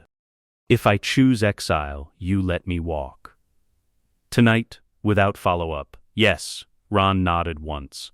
The nod of someone completing an internal accounting that had been running for months and had just reached its final line. Everything I said, Ron said, about the resentments, the attribution. Mum, you, he looked at Harry. It was all true. I know, Harry said. I need you to know that I know it doesn't justify it. I know that too. The binding released, Harry lowered his wand, and Ron stood. He looked at both of them in the specific way that people looked at things they were not certain they would see again, with the full weight of 7 years of knowing each other in the way you knew people you had been through everything with. Then he turned and walked into the dark. The sound of his footsteps in the snow continued for a long time after he was no longer visible. Then it stopped. Harry and Hermione stood in the frozen clearing in the silence that followed, and neither of them spoke, because there was nothing to say yet, and the not speaking was its own form of answer to the question neither of them had asked aloud, whether the person who had just walked away from them was walking toward exile or walking back. They would know when they knew. Until then, there was a war left to finish. They entered through the Ravenclaw repository passage at 3 a.m. Not the secret passages Ron had mapped and weaponized, not the tunnel under the Whomping Willow or the route through Honeydukes, or any of the 7 entry points the Marauders' map had catalogued, and that the Snatcher Squad's rotation had been built around. The repository passage existed in a different category, older by 6 centuries, accessible only through the archivalist designation and therefore simply absent from any intelligence Ron had provided, because he had not known it existed and could not have told anyone about it. The passage opened inside the castle's eastern interior without triggering the Death Eater sentries, because the sentries were positioned around entry points that appeared in documented castle architecture. This one did not appear anywhere. Hermione stepped through first. Harry followed. The corridor they emerged into was the oldest part of Hogwarts they had been in, not old in the way the Great Hall was old, patinated by centuries of students and events and accumulated occasion, but old in the way that foundations were old, stone placed before the castle above it had been imagined, carrying the weight of everything built on top of it, with the patient indifference of things that exist at a level below occasion. Harry felt the castle. This was not metaphorical. The Peverell Lordship's connection to the building's magical infrastructure registered as a physical sensation when he crossed the repository passage threshold. Familiarity, the specific quality of a place recognizing the signature of what had entered it, the way a lock recognized a key not through intelligence, but through correspondence. The castle had been under occupation for months. Whatever the Death Eater's presence had done to its accumulated magical atmosphere, Harry could feel the quality of it. A suppression, a weight sitting on top of the building's natural enchantment like a hand pressing down on something that wanted to rise. The castle's own defenses, built into its foundations by 4 people who had understood magical architecture at a level not replicated in the centuries since, were still there, still present. Compressed under countermeasures applied layer by layer since September. The exorcism would not add new magic to Hogwarts. It would remove what was sitting on top of what was already there. Neville was waiting for them in the room of requirement. He had the look of someone who had been running a resistance operation in a hostile environment for months and had not had a full night's sleep in recent memory, which was precisely accurate. The room had adapted to its inhabitants' needs the way it always did. It had become something between a dormitory and a command center, with sleeping areas and a wall covered in documented intelligence about Death Eater patrol rotations. Seamus Finnegan sat in one corner. Lavender Brown was going over a hand-drawn layout of the castle's corridors with a quill. Neville's briefing was efficient in the way that months of operational necessity had made him efficient. He had changed into someone whose competence had the specific texture of being forged rather than taught. He described the patrol pattern, the Carrow's positioning, the Death Eater complement currently in the building, and the specific enchantments that had been layered onto the castle's infrastructure since the occupation began. Hermione listened and cross-referenced against her own analysis from the repository passage approach. The ritual needs to happen at the castle's magical center, the chamber beneath the Great Hall. We need 45 minutes without the Carrows or their people reaching us. Neville looked at her. 45 minutes is a long time. The first 30 are preparation. The active window is 90 seconds. She looked at him steadily. We need the perimeter held for 45 minutes. That's the ask. Neville turned to the room, to the students arranged in sleeping areas and around the intelligence wall, to the exhausted, prepared, genuinely formidable collection of people who had been holding Hogwarts' internal resistance together under conditions that would have broken people with less specific reasons to continue. He said, "Right. Here's what we're doing." Harry and Hermione moved through the castle, while Neville's people moved into position above them. The sub-level corridor leading to the chamber beneath the Great Hall was not on any map they had accessed prior to the repository passage's documents. It existed in the castle's original architecture, below the dungeons, in the part built first and subsequently built around. Foundation old, weight-bearing, present at a level below occasion. The chamber itself was circular with no windows and smelled of mineral age, enclosed stone that had been holding the same air for a very long time. The ceiling was low enough that the space felt intimate rather than grand. What was about to happen here was not grand in the theatrical sense. It was precise. Above them, through the stone, they could sense, through the castle's infrastructure, the beginning of engagement. Neville's people making contact with the Carrow sentries, the specific percussion of a resistance operation beginning. "Ready?" Harry said. Hermione was already oriented toward him. The Anima Regnum activation began not with incantation, but with the quality of attention the bond required, both of them fully present to the connection that had been building since the Forest of Dean, since the snow and the cold and the choice of sitting beside each other rather than apart. The bond's low current amplified as the activation deepened, warmth moving through the channel between them, the specific warmth of two people whose magical cores had been recalibrating toward each other for months and had arrived at the full expression of that calibration. The light between them was gold, not dramatic, not theatrical. The quiet gold of candlelight, steady and warm and of sufficient intensity to illuminate the chamber without effort. Hermione spoke the Vinculum Animae initiation. The 90-second clock began. What happened in the castle was simultaneous, and it was the simultaneity that made it work. The Peverell and Ravenclaw combined signature moved through the castle's enchantment infrastructure the way water moved through channels that had been waiting for it, not forcing, not overcoming, simply filling the available space with what the space was designed to hold.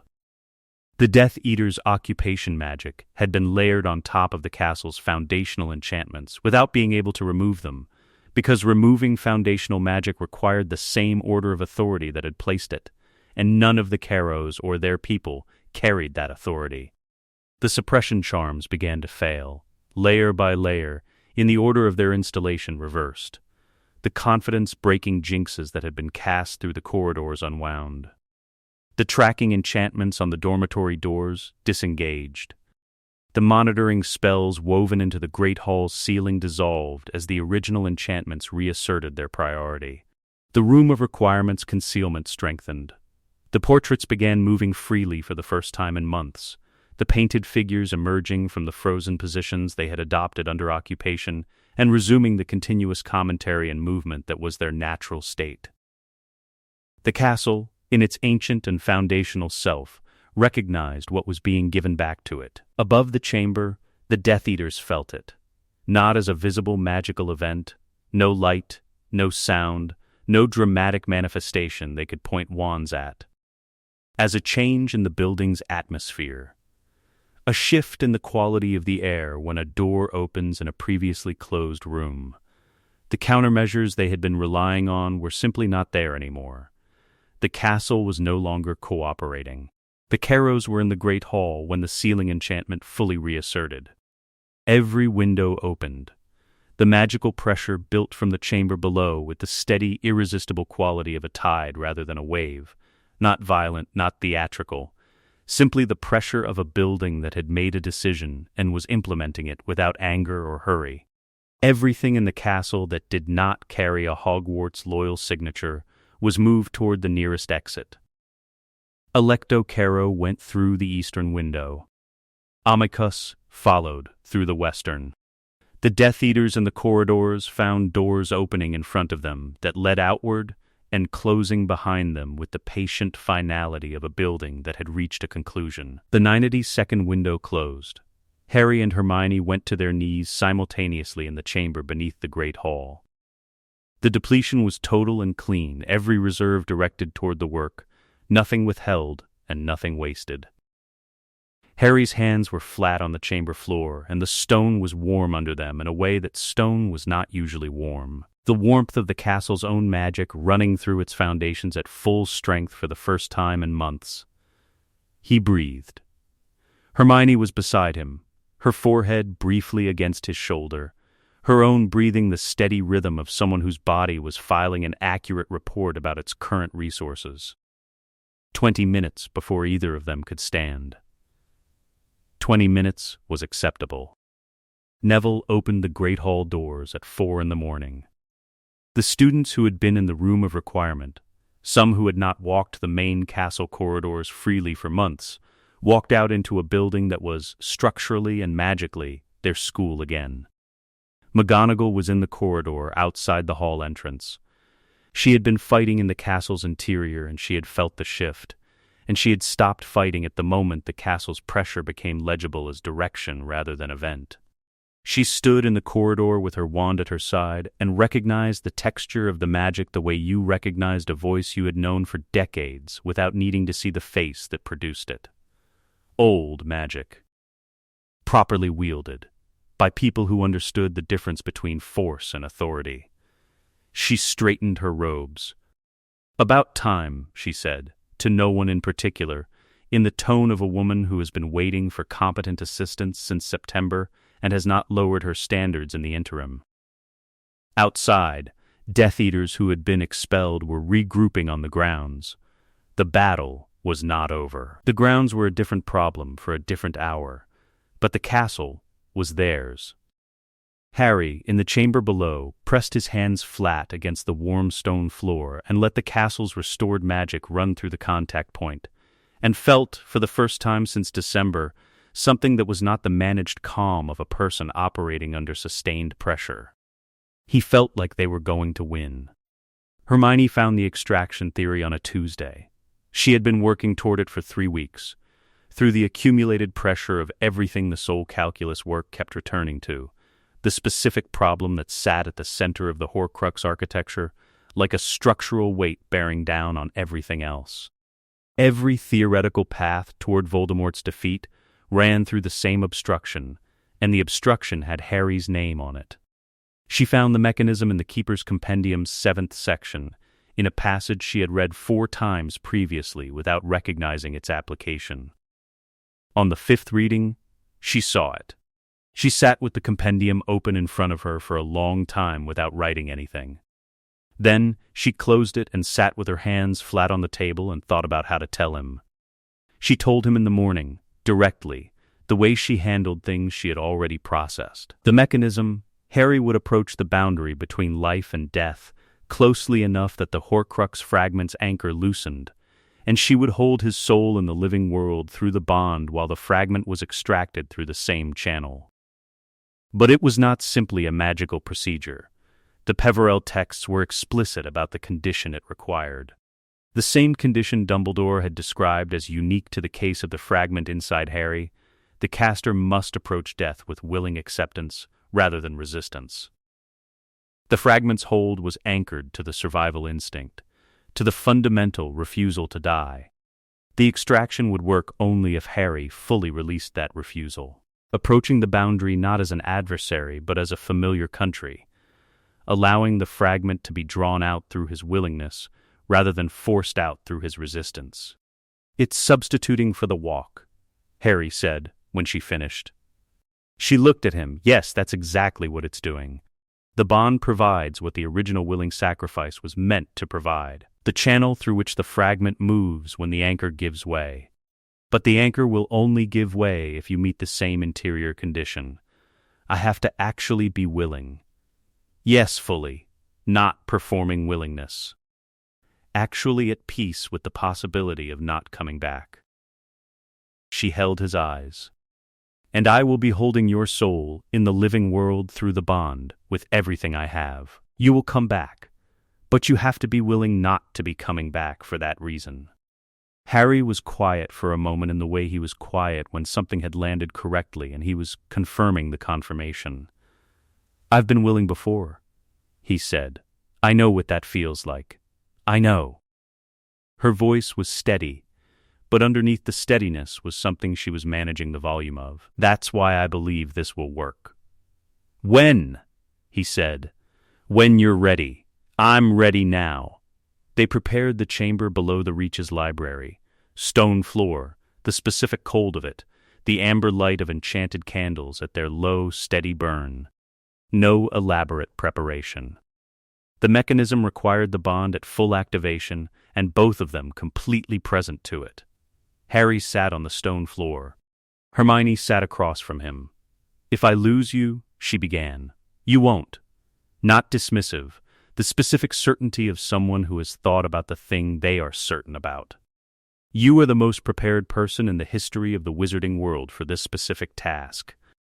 You invented the theoretical framework for it. You have been holding my soul in place since December through a bond you didn't fully understand yet. You have better grounds for confidence in your own capability than anyone I have ever known. She looked at him. That's not why I said it. He held her eyes. I know, he said, more quietly. You won't lose me. I'm not going anywhere I haven't already been.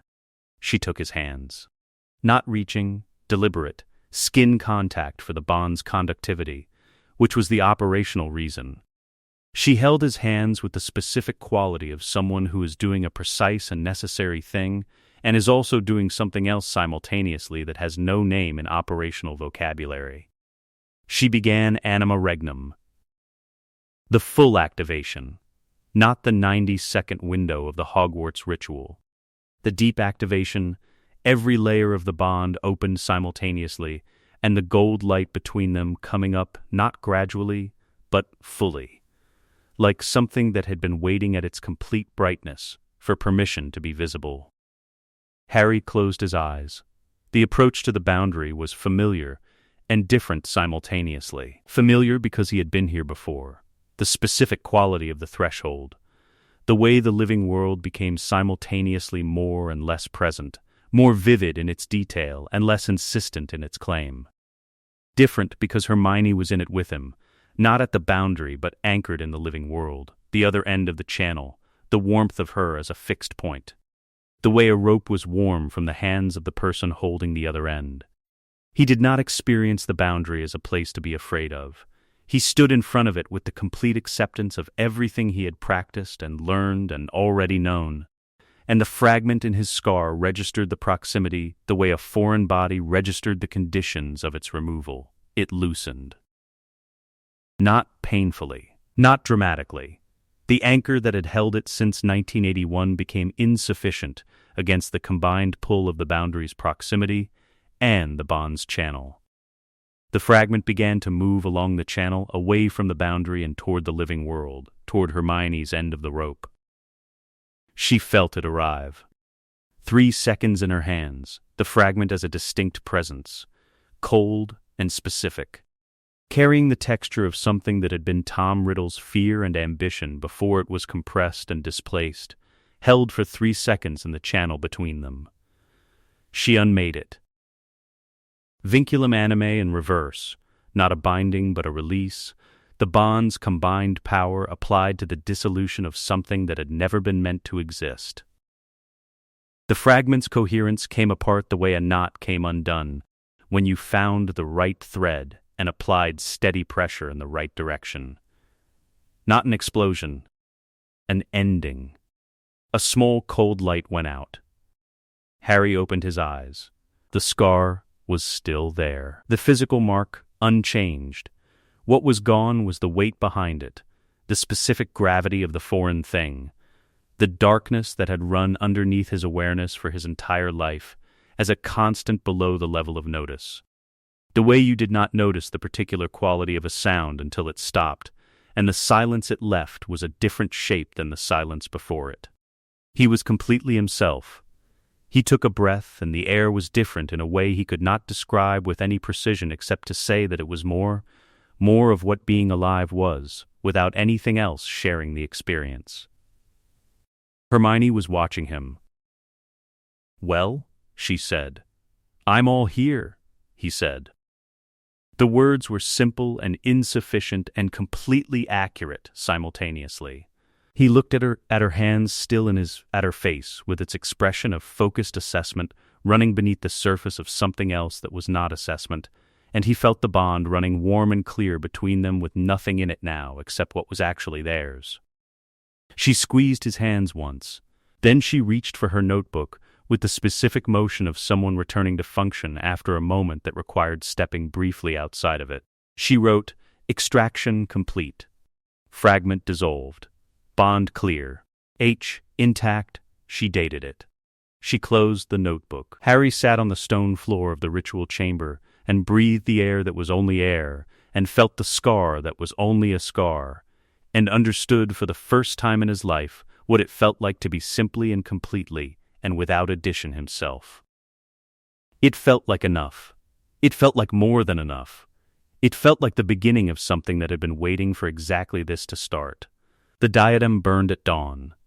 Hermione had known, from the Keeper's Compendium section on Founder artifacts, that fiendfire required specific directional intent to control rather than simply release. The difference between fiendfire as destruction and fiendfire as catastrophe was the caster's precise relationship to what they wanted destroyed and what they wanted preserved. She had studied the distinction for 2 weeks and practiced the directional intent in theoretical exercises that Harry had watched, with the specific attention of someone who understood that what was being prepared was not a spell, but a surgical instrument. She cast it in the room of requirement with the diadem on the floor in the center of the room, and the intent locked to the artifact's Horcrux contamination rather than its physical form.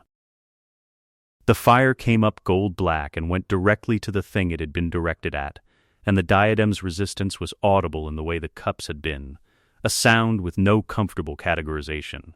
And then it was not. The diadem remained, damaged, the filigree partially collapsed, but present. A Founder artifact with its corruption removed, she extinguished the fire. She wrote 3 lines in her notebook documenting the controlled application and its result. Neville came through the door 30 seconds later and looked at the diadem on the floor and at Hermione closing her notebook. "Nagini?" he said. "Yours," Harry said, from the doorway. They had planned this with Neville in the hour before dawn. Neville understood what he was for. He had understood it since the beginning of the occupation, when the weight of being the Resistance's center had settled on him and he had not moved under it. The Sorting Hat appeared when it was needed. It always appeared when it was needed. And it appeared now when Neville's need was specific and sincere, and what it offered from within its brim was the Sword of Gryffindor, a thing that presented itself to those who had earned the right to use it, not through title or inheritance, but through demonstrated commitment to what it stood for. Neville took it with the specific quality of someone accepting a responsibility that had been moving toward them for a long time and had arrived in its correct form. Harry and Hermione moved to the castle's exterior. Voldemort came at 9 a.m. Not alone, he came with what remained of his operational Death Eater complement after the castle's expulsion, organized with the structural precision of someone who had spent 50 years understanding that power without arrangement was waste. They came across the grounds with the sky above them, the flat gray of an overcast June morning that had decided not to provide drama for either side. Harry and Hermione were in the castle's main courtyard. They were not alone either. The Hogwarts resistance had deployed from the castle with the organizational logic that Neville had spent months building.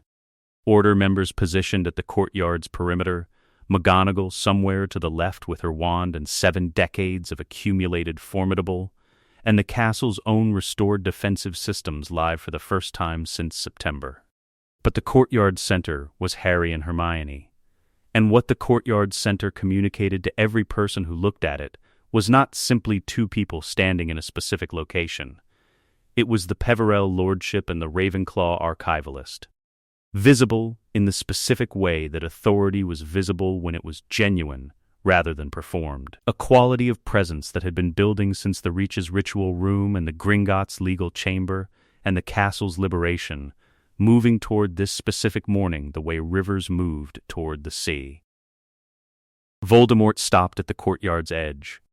The red eyes ran their assessment with the intelligence that had survived 50 years of self-diminishment and come through it still formidable, still the most dangerous individual magical intelligence Harry had encountered, even now, even here.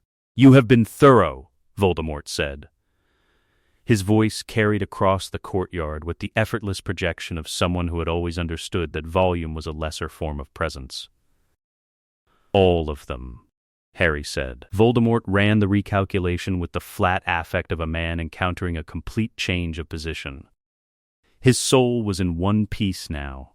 What remained of it was in one piece. The fragment's destructions having progressively returned to him the mortality he had spent decades engineering away from. He was, this morning, simply a man. An extraordinary man. A dangerous man. But mortal. Fully. Completely. For the first time in 50 years. Mortal, Nagini, he said. Not a question. Confirming an absence he had felt.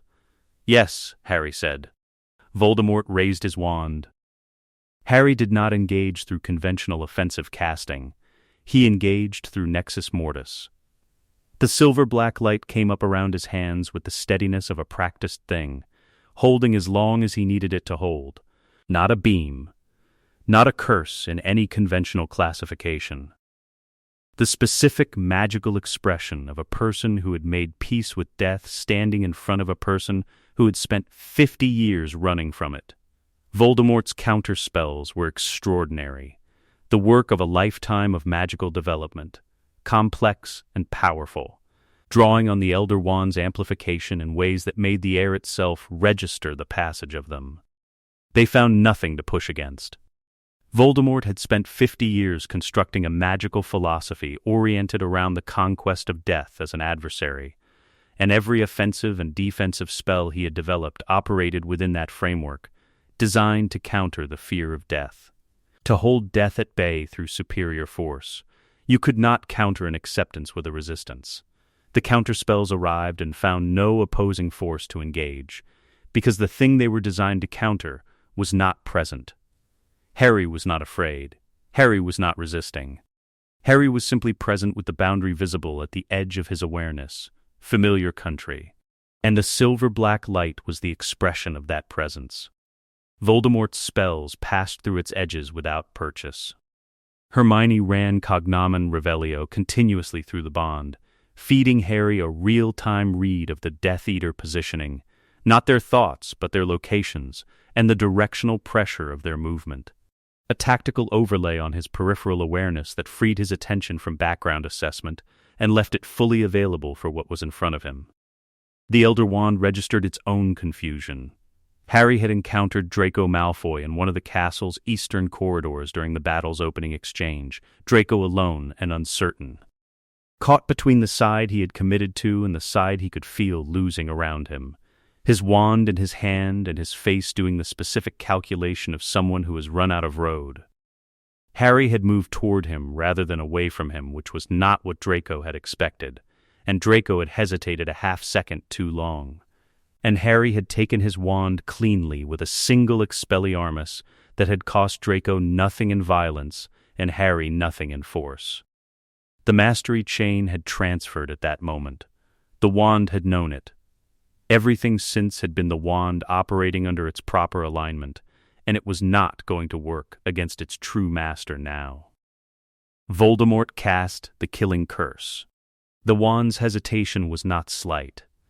It was the hesitation of a tool that had been through 100 masters and knew the difference between a master it would serve and a master it was being used against its own recognition of who held the true claim.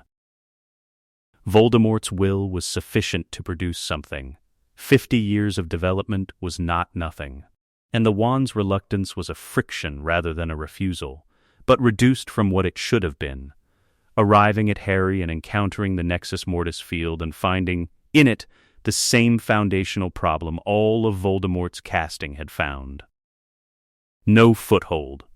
Voldemort staggered, not from a rebound, from the depletion of forcing the Elder Wand against its own recognition, from the magical expenditure of sustaining 50 years of mortality avoidance in a body that was now simply mortal, from the specific exhaustion of a man who has been running from the same thing for 50 years and has arrived at the moment where the running is over.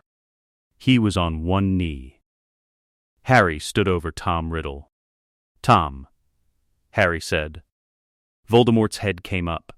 The red eyes focused. The flinch at his birth name was involuntary and complete. "I don't want your death," Harry said. "I want you to stop." "If you can," Voldemort raised the Elder Wand for the final time. His face in that moment was not the face of a Dark Lord performing his mythology.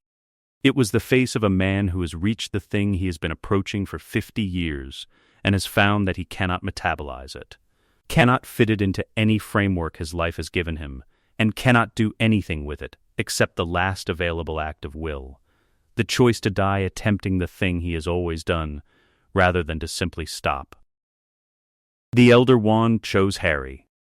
The wand flew to Harry's hand at the precise moment Voldemort's control failed, the mastery completing itself, drawn to the person it recognized.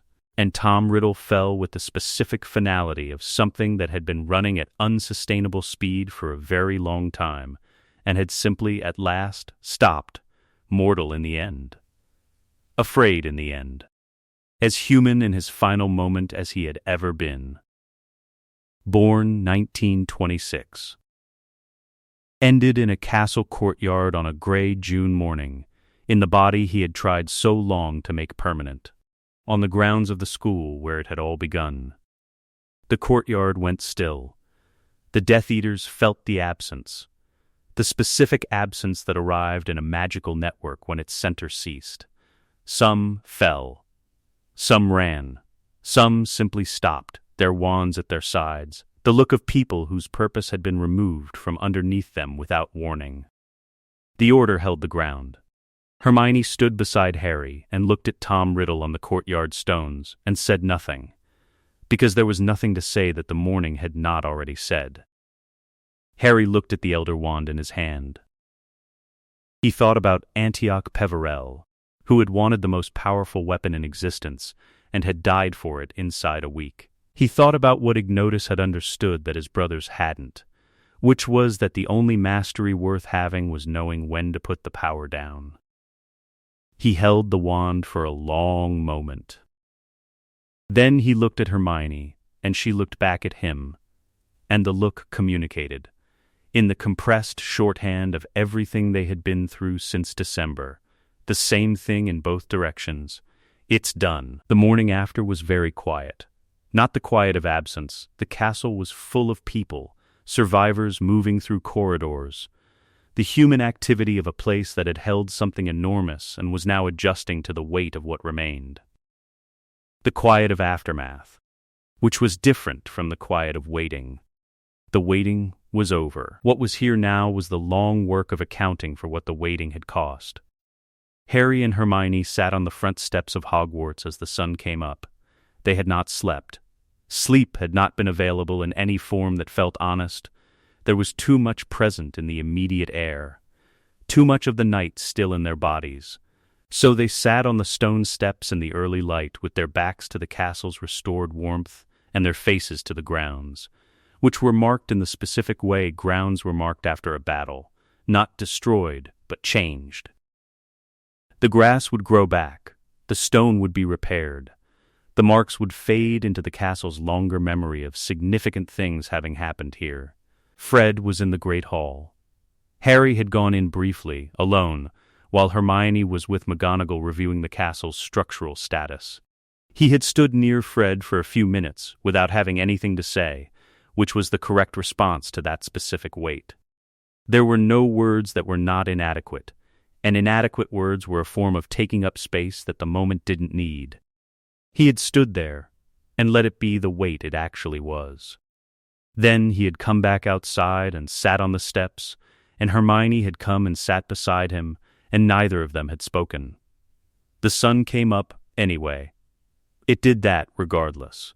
The ministry processing happened over 3 days. Kingsley Shacklebolt had taken emergency control with the decisive competence of a man who had been preparing for exactly this transition and had not allowed uncertainty to prevent the preparation. The interim ministry's first week organized around 2 parallel tracks: the Death Eater captures and trials, and the restoration of the basic administrative functions the occupation had allowed to degrade. Ron's case was on the second day. Harry gave his testimony in a room smaller and less formal than he had expected, with Kingsley across the table and 2 ministry legal specialists with quills. He gave the complete version: the Forest of Dean, the map, the cloak, the passage traps, and the Order members who had not come out of them. He gave Godric's Hollow and the 2 seconds. He gave the clean angles Ron had not taken. Twice, he gave the locket's destruction. He gave the exile offer and Ron's non-answer, and the sound of footsteps in snow after the figure was no longer visible. He did not editorialize. He told what had happened in the sequence it had happened, and let Kingsley draw his own lines. Kingsley reviewed both testimonies for a full day before delivering his ruling. "Azkaban is not appropriate for this case," he said. The legal specialist's quills moved. "The distinction between active killing and the provision of intelligence that led to deaths is a meaningful distinction in the ministry's legal framework. It does not minimize what occurred. 3 people died who would not have died without the intelligence Ron Weasley provided. That cannot be returned. But it is not murder. And sentencing him as a murderer would be a different kind of injustice added to an existing one." He looked at his notes. 15 years of restricted movement.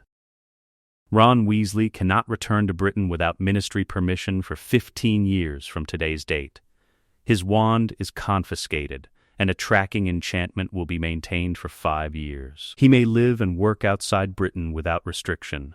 The sentence is exile, not imprisonment. The distinction is deliberate. Harry saw Ron in the ministry corridor before the processing was completed.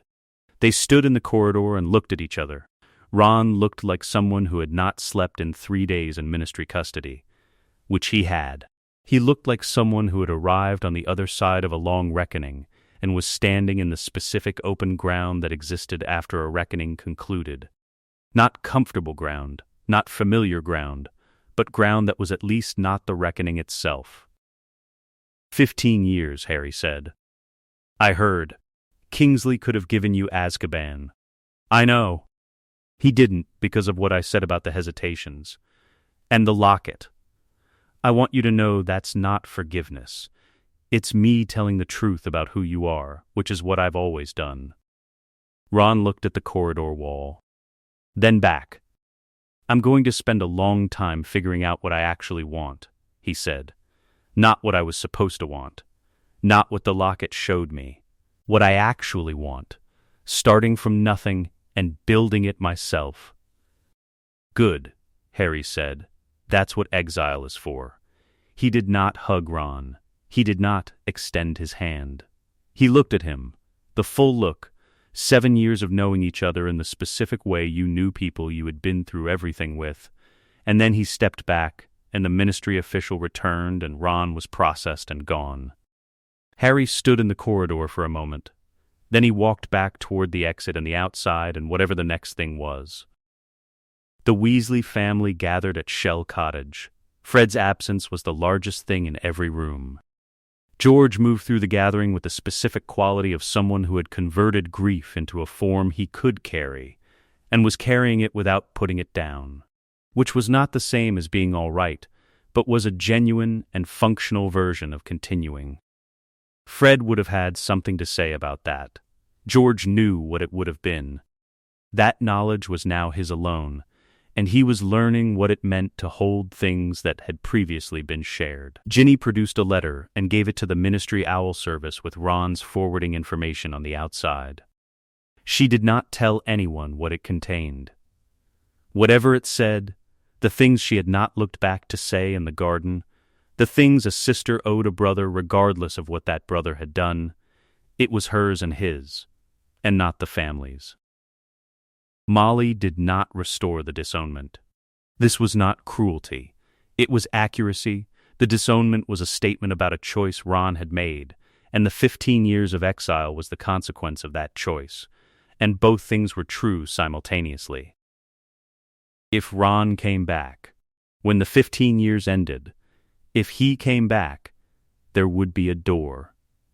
Whether it opened would depend on what he had built on the other side of it. She told Arthur this in the cottage kitchen after everyone had gone to bed.